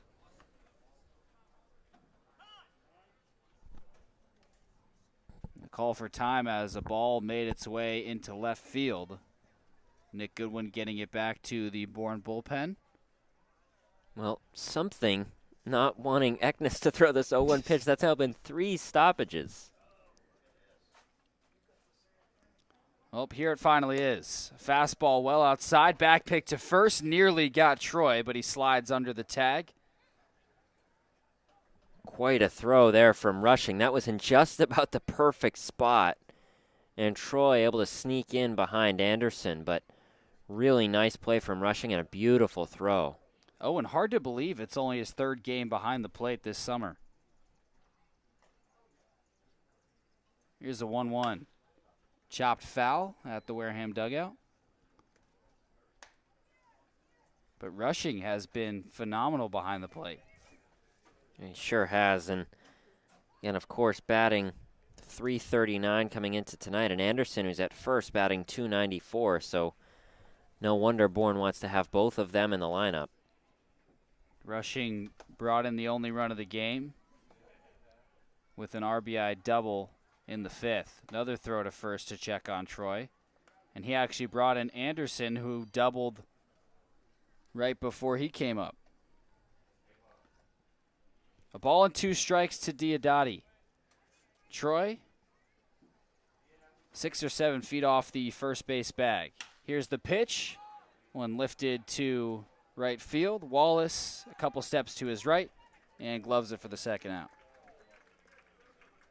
Good at bat there from Diodati. Just didn't quite get everything on that last one. Didn't quite make the type of contact we've seen in one of his 6 home runs of the season.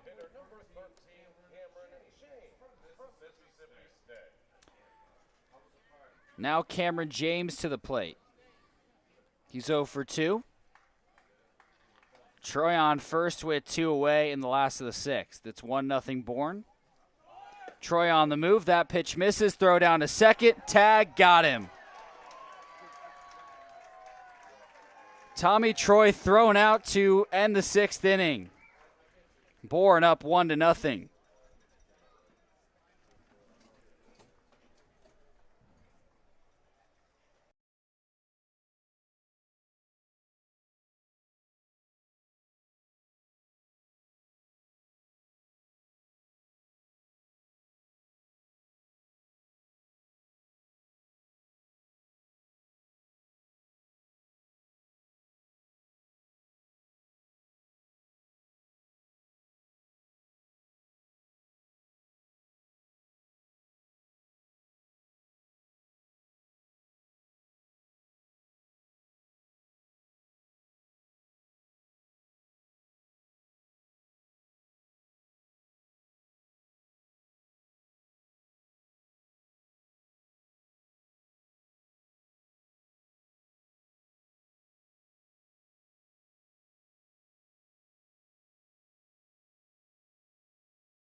Talk.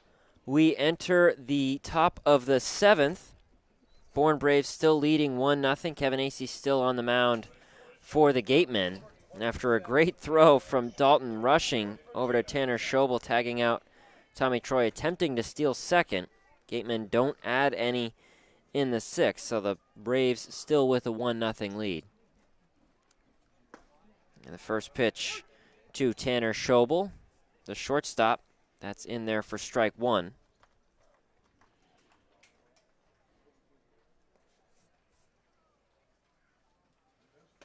Pitch from Acey. Fastball misses up high. Well, we've seen Acey do a good job through 1 1/3 so far and like to keep it at a 1-run game. 1-1. That's grounded very weakly, and that makes its way into foul territory. Schobel just able to make contact on the very end of the bat, and with that side spin, made its way to the right of the right field line. Count goes to 1-2. Schobel's 0 for 2 tonight.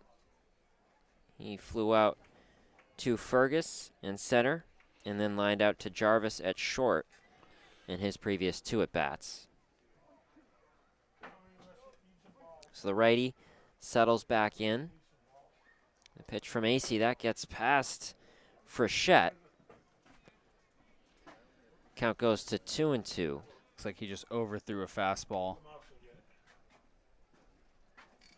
Yeah, he had a few of those when he faced the first batter that he faced of the night. It was Braylon Wimmer, and Made sure to keep a few fastballs low and away, not wanting to give Wimmer one to hit. 2-2, that's hit way up high into foul territory. Coming over is Morales. Tries to make the catch. He was just a couple inches off, but that one over the fence into foul territory, looking like an outfielder trying to make a play over the home run fence. Morales reaching to try to make that play, but just a few inches beyond his glove. Well, and I think if he timed his jump better, he might have gotten it. He jumped a little bit early for it. What an effort from Morales. It sure was. He went all in on that jump. Figured he was close, sprinted over from first base, and almost made the great play. He's looked pretty good over at first tonight. Hasn't been tested that much. Looking comfortable, and a called strike 3. So another strikeout for Kevin Acey, his 4th of the night. And it's one away for Zach Agnos, the third baseman. Just caught the low inside corner with the fastball. 3 straight strikeouts now for Acey. He had a bad first outing this summer, but since then, been really good. Certainly improving as this season's gone on. The first pitch to Agnos. Breaking ball that stays up high for ball 1. And his first outing was against Bourne July 4th. Gave up 2 runs in an inning. As that pitch misses low and outside to make it 2-0 to Agnos. But since then, his stuff has been working. He has really improved. It's 2-0 for Agnos, third baseman out of East Carolina. He's also 0 for 2 on the night. And the 2-0 is a fastball that catches the outside corner.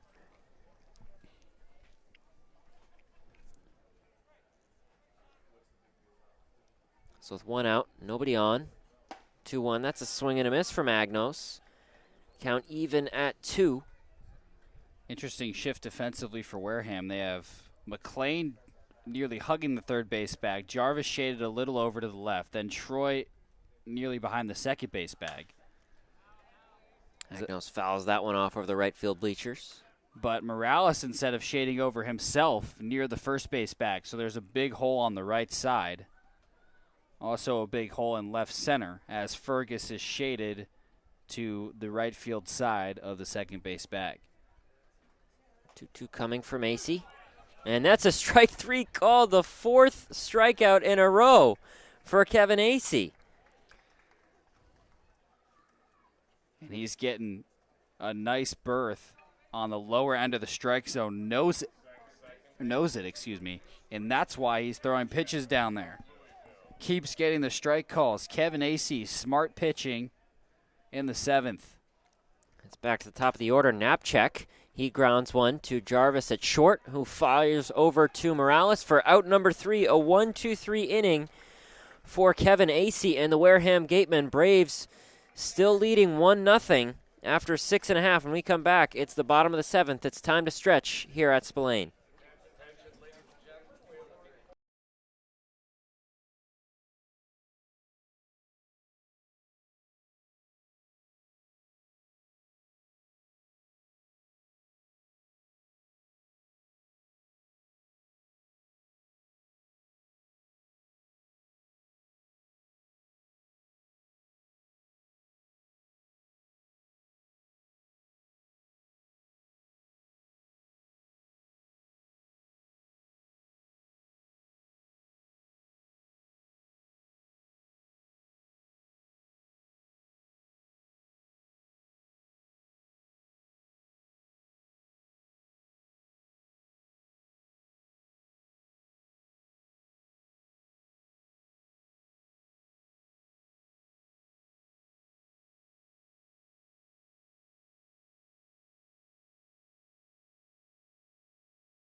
We enter the bottom of the 7th at Spillane Field. Owen Sughrue and Jack Sadighian. It's a new pitcher for the Bourne Braves. It's Dylan Bowers, the right-hander out of northern Colorado. Yeah, Bowers, 6'5", 250 pounds. A menacing frame on the mound. And in his first 2 appearances, couple scoreless innings. His first mound appearance was July 11th against Chatham, then came out against Hyannis through a scoreless inning on the 14th. That was in a high-pressure 8-7 Bourne walk-off win. And now out again against Wareham. Saw fastball, curveball in his warm-up. And Cameron James, the leadoff man, grounds one right back to Bowers, who tosses over underhand to Max Anderson for out number 1. Well, what a play by Dylan Bowers. Reaching out, snagging that on his first pitch. He flashes the leather defensively. 6'5", 250, but moving well. Okay. Good agility there from Bowers as the curveball to Morales. That's in there for strike 1. Morales, of course, with the leadoff triple in the 5th. Thrown out, trying to reach home on the ground out, on the fielder's choice, from Anthony Frechette. Swing and a miss from Morales brings us to strike 2. Well, it was an excellent leadoff triple. I thought it was going to get out. It probably would if it was hit anywhere but to that deep left field corner. It's about 420 out to that part of the ballpark, deepest place you can hit it. But then the base running miscue, as that pitch misses low and outside to make it 1-2. It was a grounder right to the third baseman, Agnos. Morales was caught off the bag and just had to head home. He was thrown out by a mile. It's the 1-2 to Morales, swing and a miss. So a strikeout for Dylan Bowers. And that's out number 2 here in the bottom of the 7th. 2 outs for Jack Brannigan. Some score updates around the Cape. Brewster defeating Catuit 7-3. Harwich over Falmouth 4-1. And Chatham beats Hyannis 4-1. So the East dominating the West tonight. First pitch, Brannigan fouls off. One hits the chest protector of Rushing. Out of courtesy, Aldo Cochran. Hand deliver that next one to Dylan Bowers. Give Rushing some time to gather himself, get settled. Looks like he's all right. Little smile between Rushing and Brannigan. So that's a good sign. It's 0-1 to Brannigan at right field tonight. Mostly seen him on the left side of the infield. Seen him mostly at third, a little bit at short, even a little bit on the mound, and I believe even at DH. So Brannigan been a little bit of everywhere as the curveball from Bowers misses way up high up at eye level for Brannigan. Count even at 1. Brannigan is 0 for 1 tonight. Grounded a short in the 5th. Drew a walk in the 2nd. 2 outs, nobody on. Pitch, Brannigan grounds that one foul over the dugout of the Braves. Some of the Bourne broadcasters in the shark cage on top of the dugout having to dodge that. I don't think they realized they had netting all around them. I think they're getting teased by some of the Bourne guys in the dugout. Better be safe than sorry for the Braves broadcasters. Little visit from Brannigan, greeting the visitors. It's 1-2. Pitch from Bowers misses outside. That fastball a few feet outside that outside corner, so the count even at 2. 2 outs, nobody on for Brannigan here in the bottom of the 7th.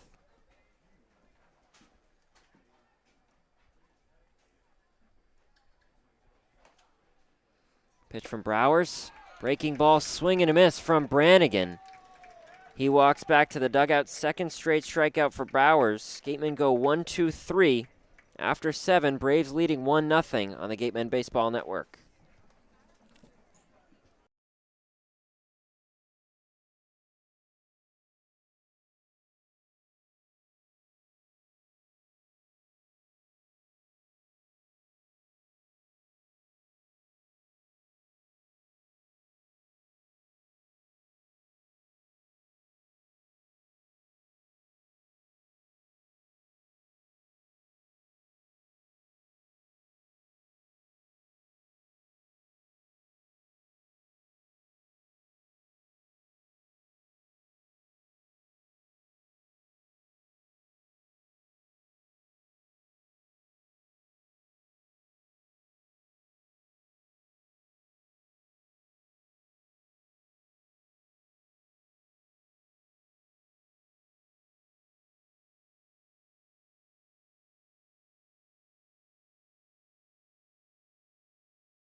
We enter the top of the 8th.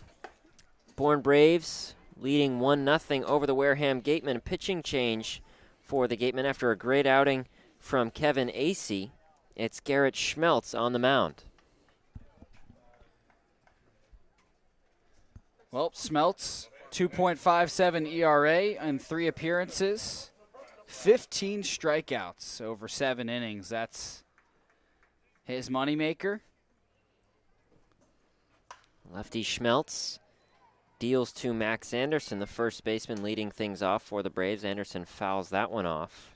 And he can strike guys out with 3 different pitches. Has an 88 to 90 mile per hour fastball, a good changeup, and it combos well with his curveball. And this one's grounded to the third baseman. McLean tried to scoop it, not quite able to. So Anderson will reach.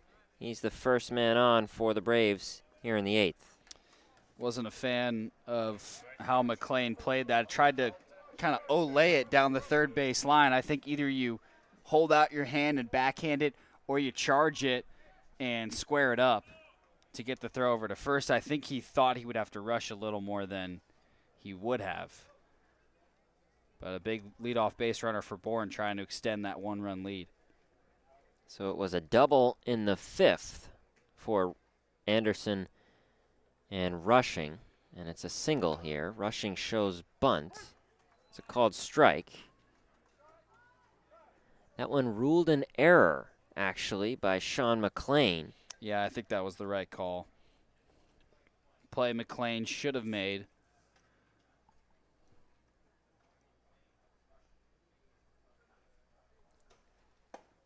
Pitch to Rushing. That's in there for strike 2. So Schmeltz up early. Yeah, big curveball, nice pitch. Shift on for Rushing, 3 defenders to the right of the infield. And yet another ball gets out of the Bourne bullpen into left field. We have to stop play while Diodati gets it for the bullpen. So it's 0-2 to the catcher out of Louisville. Pitch from Schmeltz. That one misses up high. Schmeltz's last outing against Falmouth on Thursday struck out the side in the 7th and came out in the 8th and walked 3 batters. So see what we get from him here. Already a tough start with the error. Schmeltz and Acey in reverse order tonight, as that breaking ball from Schmeltz misses low and away. Schmeltz probably used to pitching to Rushing, with Rushing behind the plate, of course, both at Louisville, but pitching to his teammate here.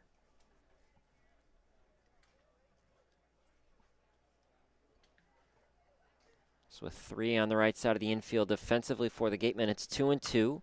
Rushing lifts that one to shallow left, and able to make the catch is McLean. So a good play here from the third baseman for out number 1. That's a big out, retiring Rushing. Well, I hope he can make that play. Good job by Schmeltz, though. Gets a big out against Rushing. He's been solid this whole season, and also against Wareham especially. Force him to pop out. Now you have Wimmer. He's the 4-hitter, but 0 for 2 so far tonight. And Wimmer has struggled, struck out on his last at-bat in the 5th. First pitch, Wimmer grounds weakly foul. Morales very diligently charging that the whole way, even though he saw it go foul. So I've loved his effort over at first tonight. He's given it his all. Every foul ball he's trying to chase down. Hasn't played a lot of first in his baseball career,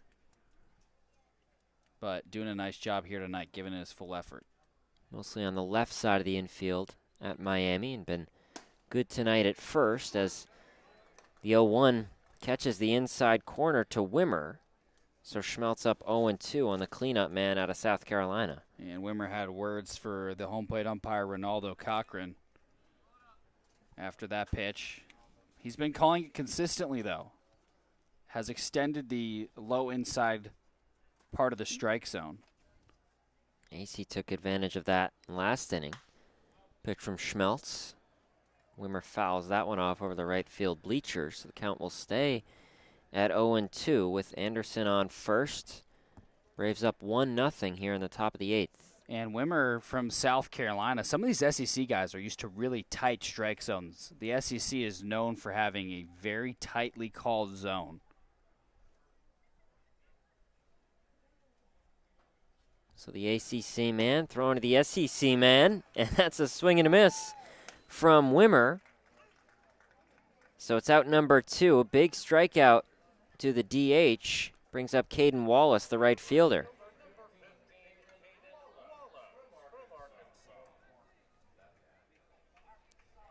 So another SEC batter for the Braves.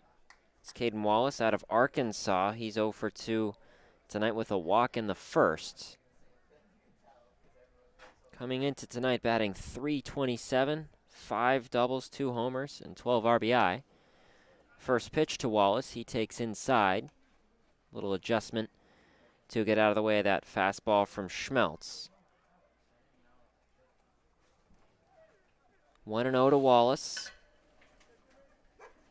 as Anderson takes his lead on first.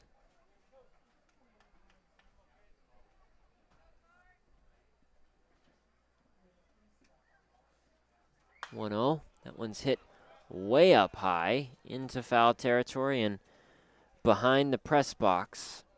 Frechette, upon impact, moved backward trying to make a play, but count goes to 1-1.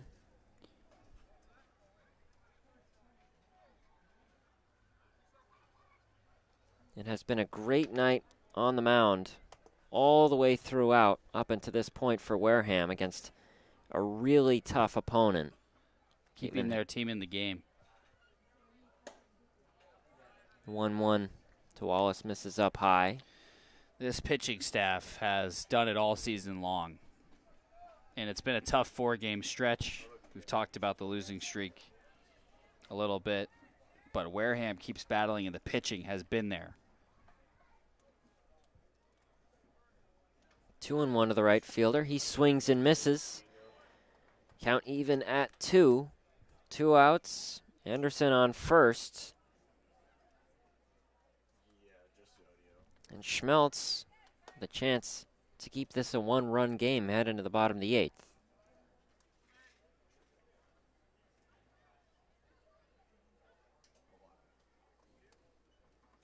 And Schmeltz fires over to Morales to check on Anderson.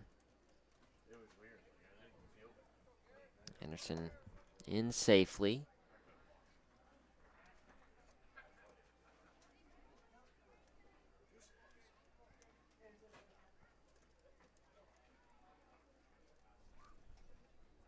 Wallace waiting on the 2-2 from Schmeltz.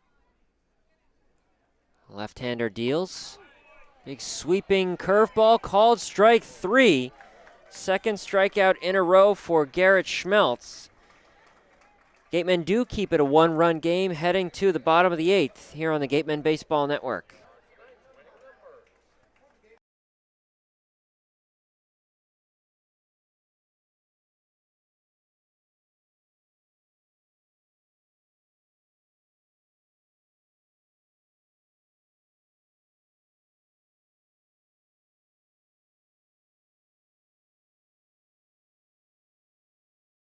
Julia Joseph here in the dugout with Angela Despina. Now, every game I hear Coach Polk yelling 42, 43, 44, and I see you holding a stopwatch. What do all of these numbers that the coaches are calling out mean?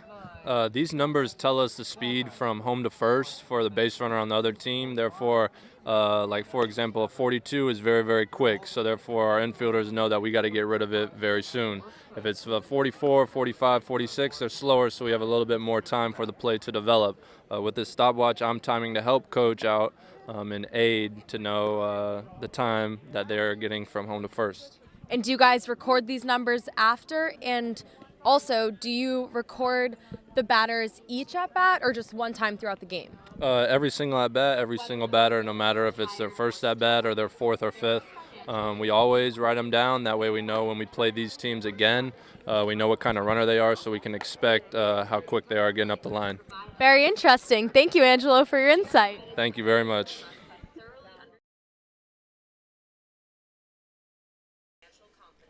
We enter the bottom of the 8th. Owen, Sughrue, Jack Sadighian. Dylan Bowers still on the mound for the Bourne Braves after a 1-2-3 inning in the bottom of the 7th. Pinch hitter for the Gatemen, it's Jimmy Crooks. Catcher out of Oklahoma coming in for Anthony Frechette. Frechette went 0 for 2 tonight, reached on a fielder's choice in the 5th. So going against the right-hander Bowers, Crooks trying to get things started off for the bottom of the 8th. Well, Crooks has been a little cold recently. 0 for his last 14 after a 9-game hit streak. You don't see that a lot of hitters just going straight from hot to cold like that. And Crooks lines this into right field and able to make a great play, but after a bounce is Caden Wallace. So that one probably saved a double, didn't get an out. Nice scoop from the right fielder, judging that one well. Crooks reaching on a single, now 1 for his last 15. Good start to the bottom of the 8th for Crooks. Well, he paid no mind to being 1 for his last 14, swung at the first pitch. And it's clear what Wareham's doing now as they get another pinch hitter in Tres Gonzalez, getting lefties up against the righty Bowers, dumping some of those righties from the lineup. Crooks swung on that pitch like he was 14 for his last 14. And I love it. Stay aggressive. Great job. So it's Gonzalez, another lefty, who takes a fastball for strike 1 from Bowers. Gonzalez on the season batting .276, 3 doubles and 4 RBI. Coming in for Cade Fergus. Fergus went 1 for 2. Pitch from Bowers, big breaking ball, and rushing was ready to check on Crooks at first, didn't end up throwing. Count even at 1. Well, Gonzalez 0 for 4 last night, but he did draw a walk. He has reached successfully now in his last 7 games. 1-1, Gonzalez grounds that to the first baseman Anderson, who fires over to first. And the throw back over to Bowers at first is in time. A double play for the Bourne Braves on a great play from Anderson over to the shortstop Schobel.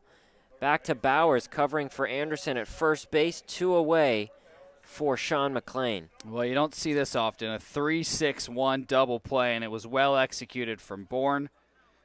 Just like that, a leadoff base hit, zapped off. And Sean McLean, who takes the first pitch for a ball. McLean is 0 for 3 tonight. Popped out to the first baseman Anderson in the first inning, struck out looking in the 3rd, and then lined out to the second baseman in the 5th as he takes ball 2 outside.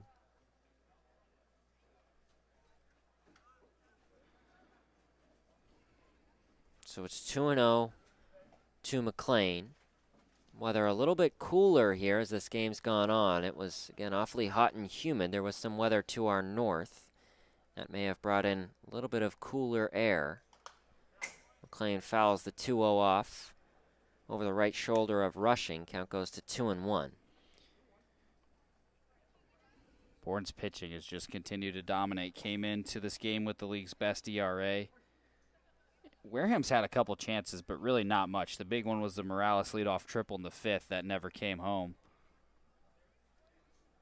2-1, McLean takes, has to move out of the way to avoid the curveball that stayed upstairs. So it's 3-1 for the leadoff man out of Arizona State. 2 out, nobody on. In the bottom of the 8th, Gatemen trailing 1-0. And the pitch misses outside. Bowers thought that might have caught the outside corner. Home plate umpire Cochran says no. So it's Jim Jarvis, the shortstop out of Alabama, up next for Wareham. That was a big walk. Leadoff man does his job for the Gatemen. Any base runner's huge late in the game. You get McLean on. He's pretty quick. So it's Jarvis who's 1 for 3 with a double in the first. Pitch from Bowers. That curveball just stays up high. One didn't miss by much either, but it's 1-0 to Jarvis. Well, you have a lefty-righty matchup here. Jarvis did double in the first on a very well-hit ball to right center. Bowers will take a check on McLean. Anderson tosses back to the right-hander Bowers. It's 1-0 to Jarvis.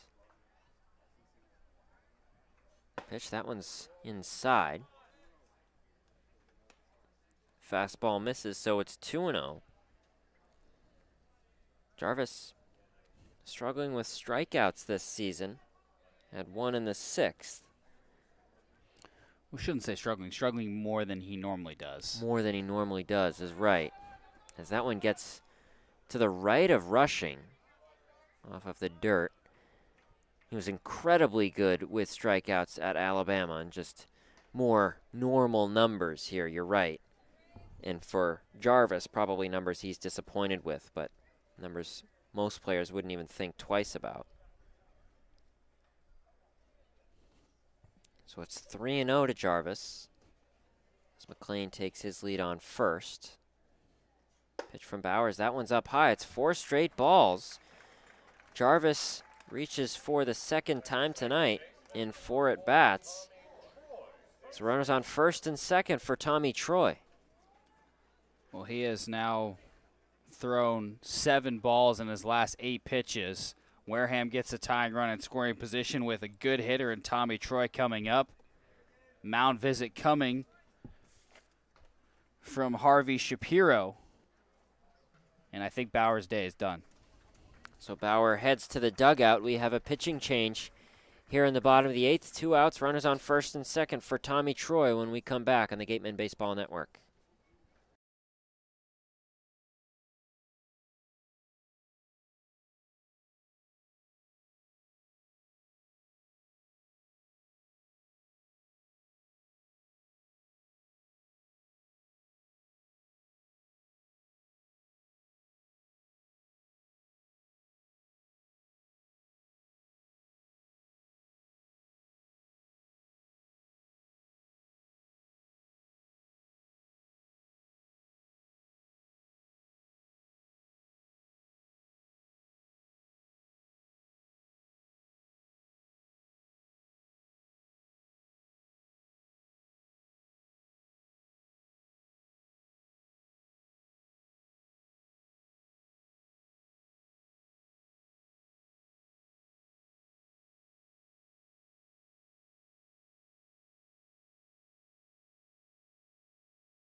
Two men on, 2 out in the bottom of the 8th for Tommy Troy. It's a pitching change for the Braves. The right-hander Xavier Lovett out of Mississippi State making his 7th appearance.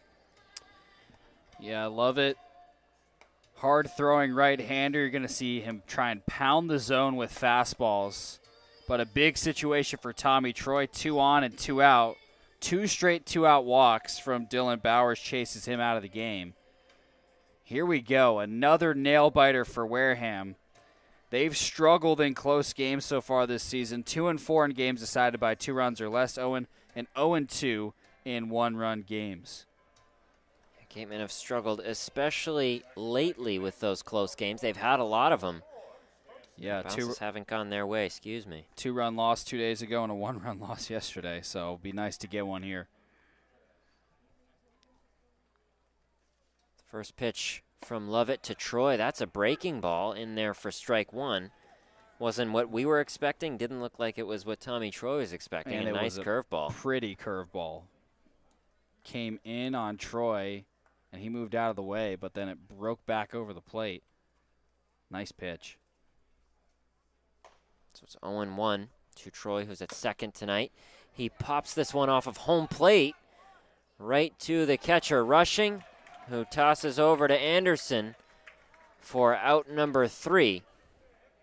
So sky-high grounder right off of home plate. Rushing able to easily shift forward, make the throw to first base for out number 3. Gatemen leave 2 on. They still trail 1-0 after 8 on the Gatemen Baseball Network.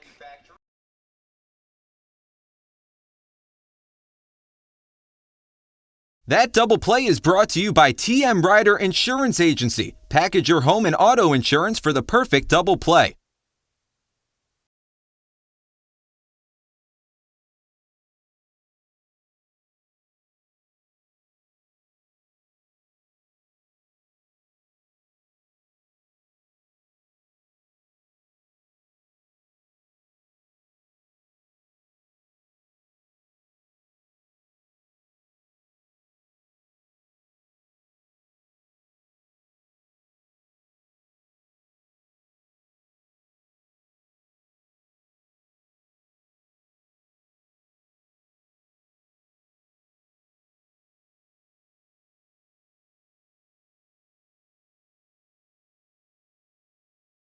Village Signs of Mattapoisett. They do it all, from logo design, trucks and buildings, to boats. Village Signs has proudly served southern New England for over 35 years. Visit them at villagesigns.inc.com for all your signage needs.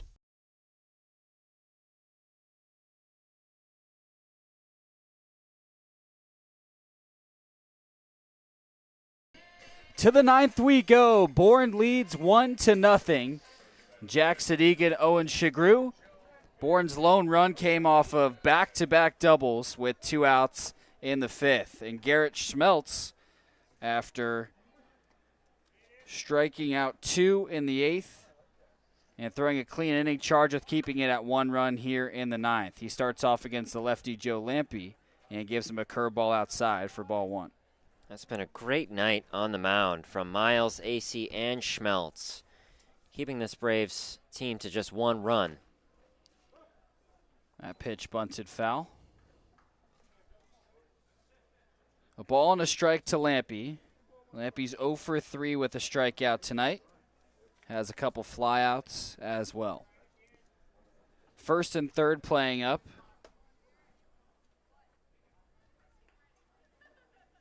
The 1-1, missed high. Another game coming down to the wire for Wareham,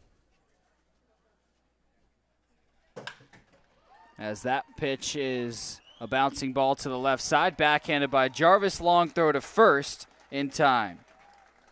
Yeah, really making a tough play look easy there, Jim Jarvis. Good shift over to his right to stop that one. It was hit very well off at the bat of Lampe. And Jarvis, after shifting over to make that play, gathered himself, shifted his weight. Good throw over to first. Big out number 1.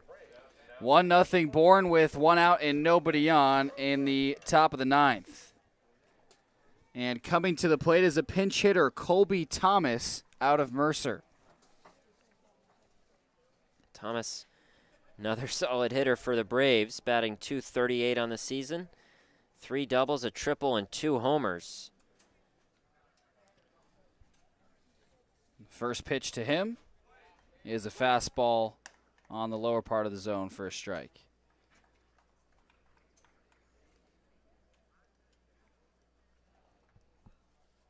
Been a pitcher's duel all night. 0-1. Fouled away.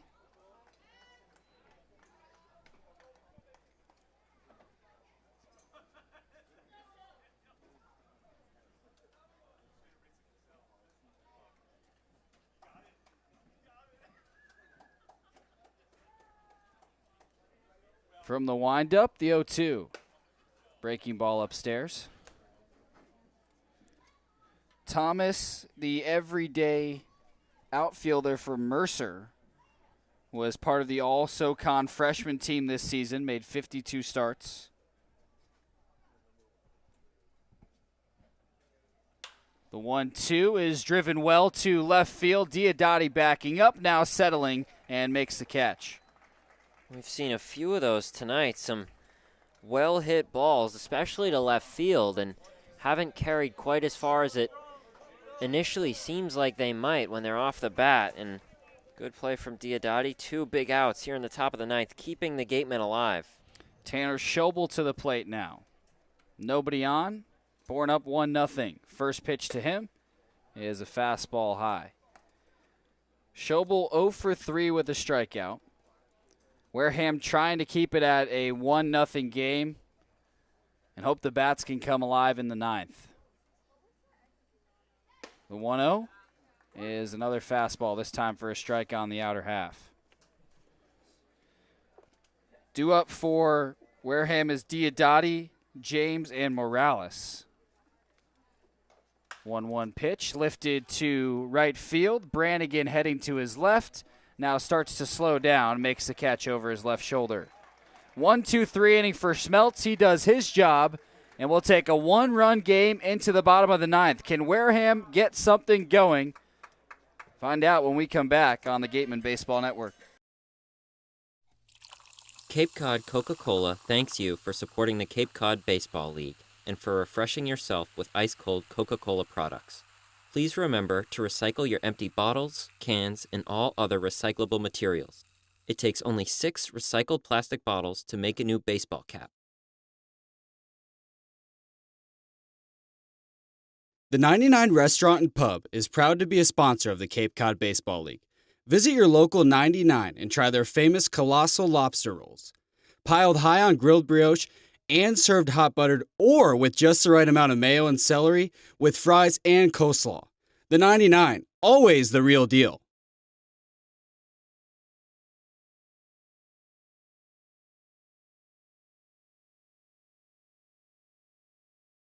Badger Sport is a leading provider of superior quality team uniforms and performance athletic wear, including performance t-shirts, fleeces, shorts, and pants. From the fields to the stands and at every practice along the way, Founders Sport Group makes authentic, quality apparel accessible at the speed of the sport. Visit foundersport.com today.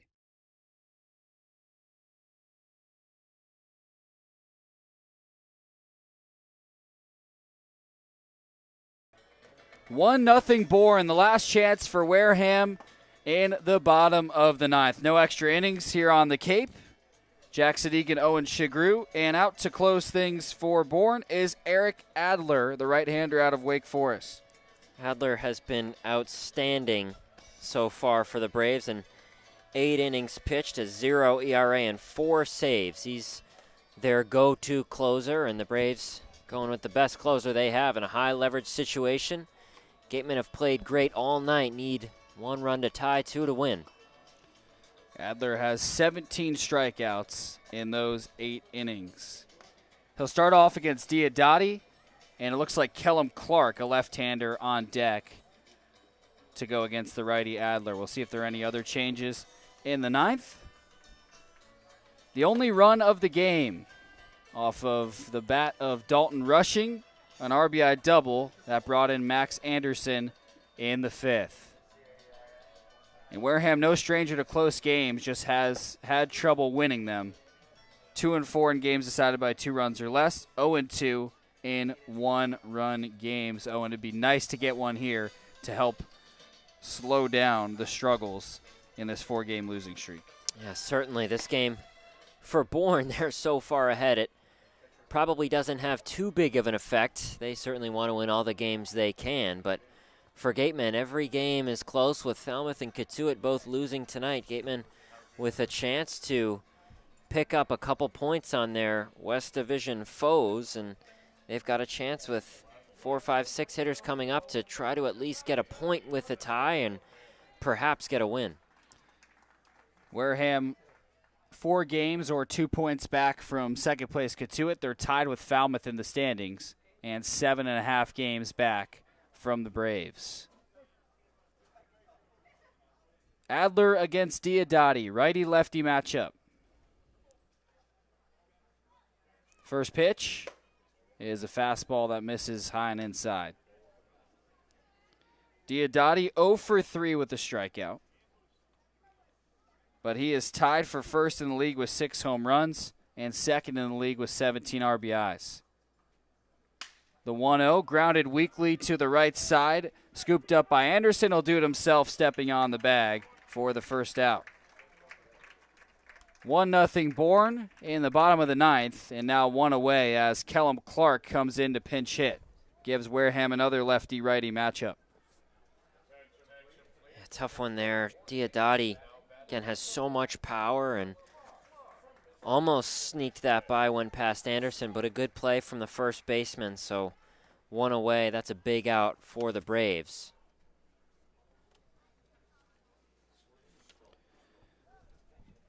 Clark on the season, hitting 190, no homers and an RBI. He does have 3 doubles in just 21 at-bats. First pitch to him is a fastball outside.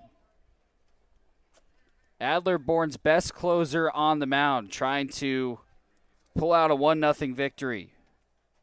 Team in Bourne that's won 4 in a row against Wareham, who's lost 4 in a row. That pitch, a strike on the inner half. Now 1-1 to Kellum Clark. Clark out of Mississippi State. Seen him at first base so far this summer. The 1-1 is a breaking ball for a strike. Great curveball there. Awfully tough for Clark after the fastball to start things off. 1-2 the count. 1 out, nobody on for Kellum Clark. It's 1-0 Bourne. Here's the 1-2 pitch. Fastball low.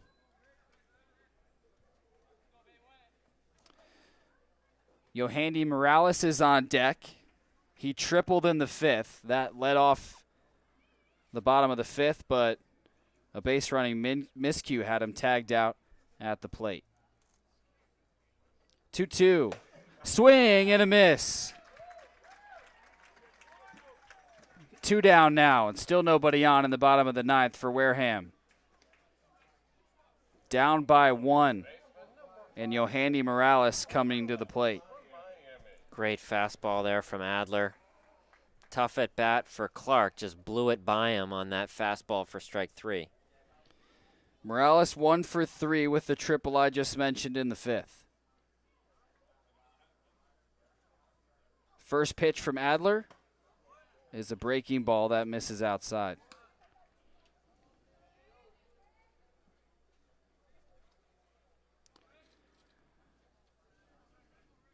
Adler from his crouch to a letter high hold, standing tall at the mound. The 1-0, another breaking ball, low again.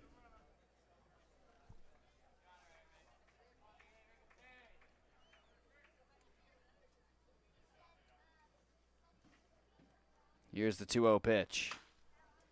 Fouled over the right side. Morales has power. The triple tonight, 11 home runs and 45 RBIs, a .531 slugging percentage in the spring for Miami. And Wareham could use a long ball off his bat right now. 2 outs, nobody on in the bottom of the 9th. Bourne up 1-0. 2-1 pitch. Taken for a strike. Morales a little frustrated with that one. That's one he'd like to have back. Adler has a really good curveball. Here's the 2-2. Swing and a miss. Adler goes 1-2-3, gets his 5th save of the season. And Bourne defeats Wareham 1-0. The struggles continue for the Gatemen. 5 straight losses as the Bourne Braves roll into their 5th straight win. Your final from Spillane Field, Bourne Braves 1, Wareham Gatemen nothing. Bourne to 16-3-2, and Wareham drops to 7-11-4. We'll break everything down on the postgame show and get you squared away with our postgame interview from Julia Joseph in a moment. We appreciate and thank the sponsors who support the Cape League and the 10 teams. Our corporate sponsors are the financial backbone of the league. It is with their support that we are able to preserve our long-standing tradition of providing the best family entertainment here on Cape Cod. On behalf of the Wareham Gatemen, the 9 other teams, league officers, and the entire Cape League family, we would like to announce and thank our 2021 corporate sponsors. With much appreciation, we recognize The Yawkey Foundation, Curry College, Cape Cod Healthcare, the 99 Restaurants, Coca-Cola Bottling of Cape Cod, Badger Sport, 47 Brand, Cape Cod 5 Cent Savings Bank, Milton Cat, Mosquito Marys. Fairway Financial, Ocean Spray, Seaside Le Mans, Rogers Gray, Franklin Sports. Cape Destinations, Sullivan Tire, Cape Cod Times, Kinlan Grover Real Estate, Cape Cod Chamber of Commerce. Highline Cruises, Sports Picks, On Deck Sports, Barnstable Bat, Highness Area Chamber of Commerce. HP Hood, Sunderland Printing, Axis Bats, Quest Diagnostics, Cape Space. And of course, thank you to Major League Baseball for over 50 years of support. The Cape Cod Baseball League and the NCAA promote good sportsmanship by student athletes, coaches, and spectators. We ask for your cooperation and positive support of the participants and officials. Profanity, racial, or sexist comments or any other intimidating actions will not be tolerated. Thank you. We ask parents to keep their children off the roofs of the dugouts, away from the batting cages, and out of the bullpen areas. Please throw rubbish into the barrels and recycle the aluminum cans in special bins located around the park. Ladies and gentlemen, state law prohibits the use of any tobacco product on school property. Thanks for keeping us in compliance. Cameras and video cameras are permitted inside Spillane Field for personal photos but cannot be used to reproduce the game, players, or on-field events without the express written permission of the Wareham Gatemen. Use of camera or video equipment must not interfere with other fans' enjoyment of the game.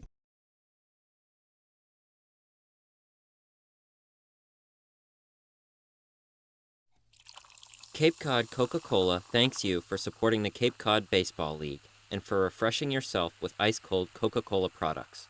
Please remember to recycle your empty bottles, cans, and all other recyclable materials.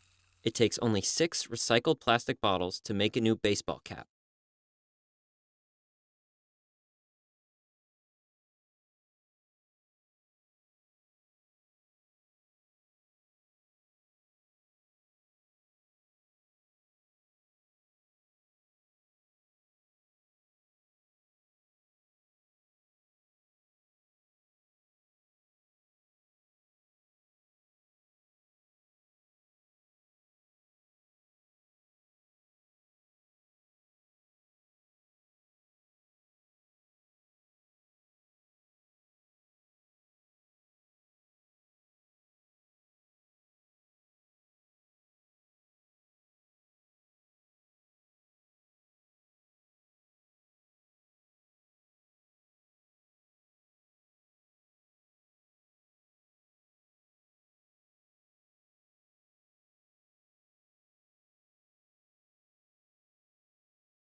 Welcome into the Gatemen post-game show. Jack Sadighian alongside Owen Sughrue. Another tough loss for Wareham. They fall to the Braves 1-0. 5 losses in a row, and the last 3 have really hurt. They have now lost the last 3 games by a combined 5 runs. And on the summer, Wareham 0-3 in 1-run games.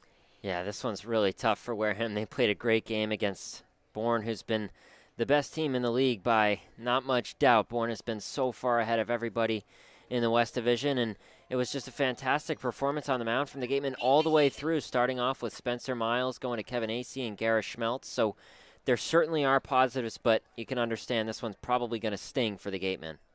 Spencer Miles, we'll start with him. He was the main positive on the mound, went 4 2/3, only gave up 1 run. He gave up 2 straight doubles in the 5th. Dalton Rushing ended up knocking in Max Anderson, but his fastball was working, his curveball was good, and what might have been his last outing of the season, another impressionable start.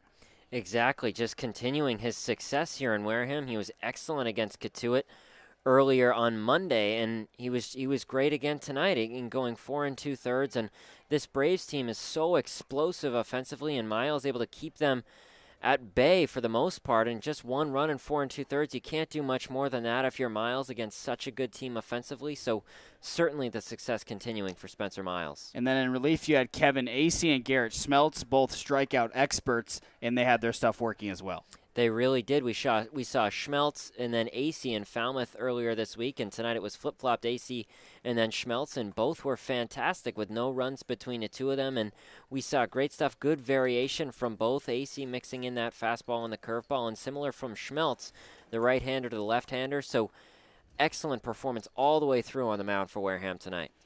Now, there wasn't a lot of action offensively. Bourne 1 run off of 3 hits and a Wareham error. Wareham no runs off of 4 hits and no Bourne errors. But there were some missed opportunities. We'll start with Jim Jarvis's in the first. He had a double with 1 out, but was eventually left stranded on third.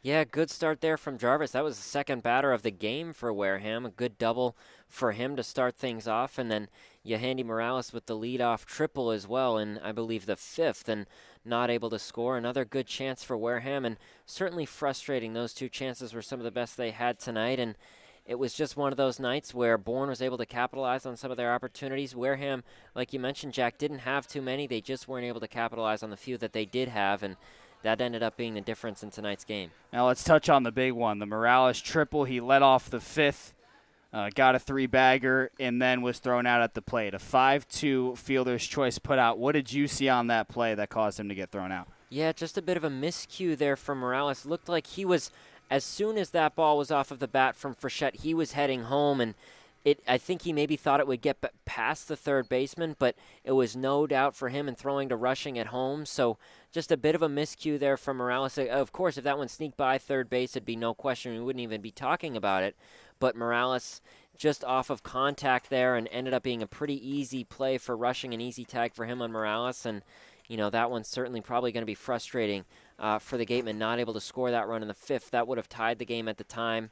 And then, you know, again, on a night when they didn't score any runs, that one hurts. Now, the one bit of good news as I pull some of the scores from around the league on my trusty laptop, nobody in the West could win tonight.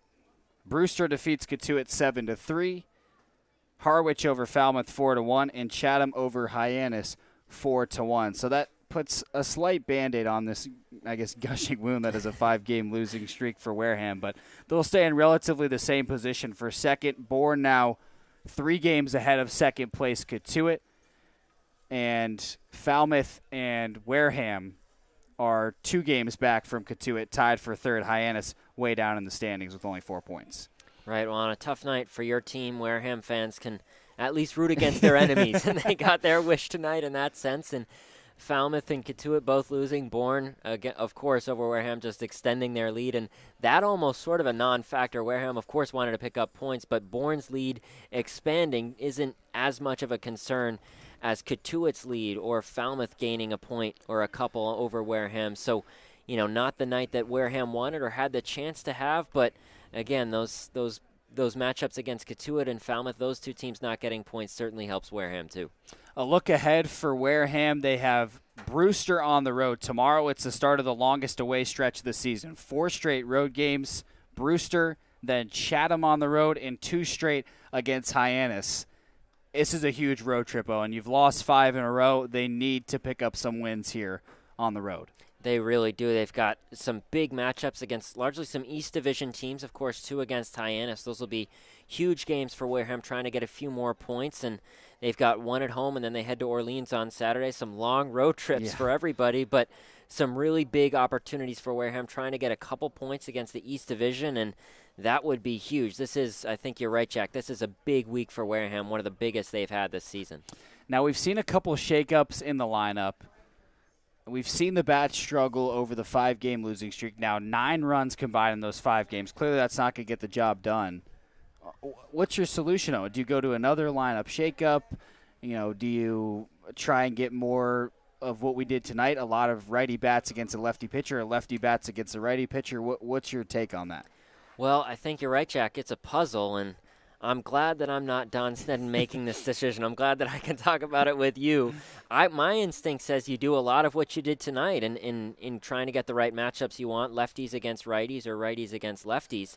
And it just didn't work tonight. I think they've had some bats. Cade Kern is one that comes to mind for me that had a lot of success and just has struggled in the past few games. But you have guys that can definitely make some noise offensively, and I think maybe in a stretch where those things aren't working, a lot of things offensively aren't working, not scoring many runs, losing some close games, you have some guys that have been hot at times this season. So I think you give some of the guys who are maybe a little bit colder but had a good start to the season, you give them a chance. There hasn't been too much else that's been finding success offensively, so I think going to them might give them a chance as we have a big week, and scoring some runs, getting some wins would be huge.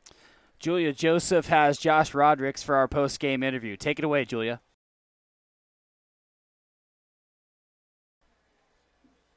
Guys, Julia Joseph here with Coach Rodricks. Coach, tonight the Gatemen fell short for the 5th game in a row.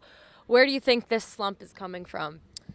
I think that the guys were really trying our best to just put together good at-bats and put good wood on the ball, and I think it's a really hard league, and I think that we're adjusting, and I think the biggest thing is we're trying to get better every day, and I think that we're not looking so much for day-to-day. We're thinking like months and years down the road for these guys a lot of times. So we're trying our best to just prep them and make sure that we're ready to go right from the jump, and we'll turn it around. I think it's just that it's going to just be a matter of time. As you said, you're looking to prepare these guys for years, seasons down the road. Seeing how many guys who got drafted and signed free agency deals this year, how does that show you as a coach that, yes, like your coaching's working and it's just a long-term thing? It's not just about winning individual games in the Cape League. Yeah, of course. I think that development happens. It takes a long time, and I think that's one of the biggest things is like these guys are already really good, but I think that just these struggles, I think that they go through in a lot of ways help them in the long term to just improve and make better swing decisions and just altogether just become better baseball players. Great. Thank you, Coach. Thank you. Appreciate it. Back to you guys.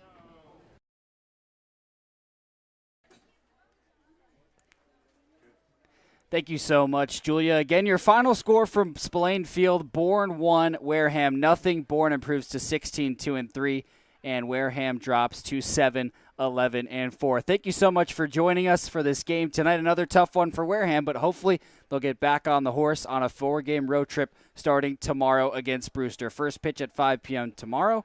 For now, have a great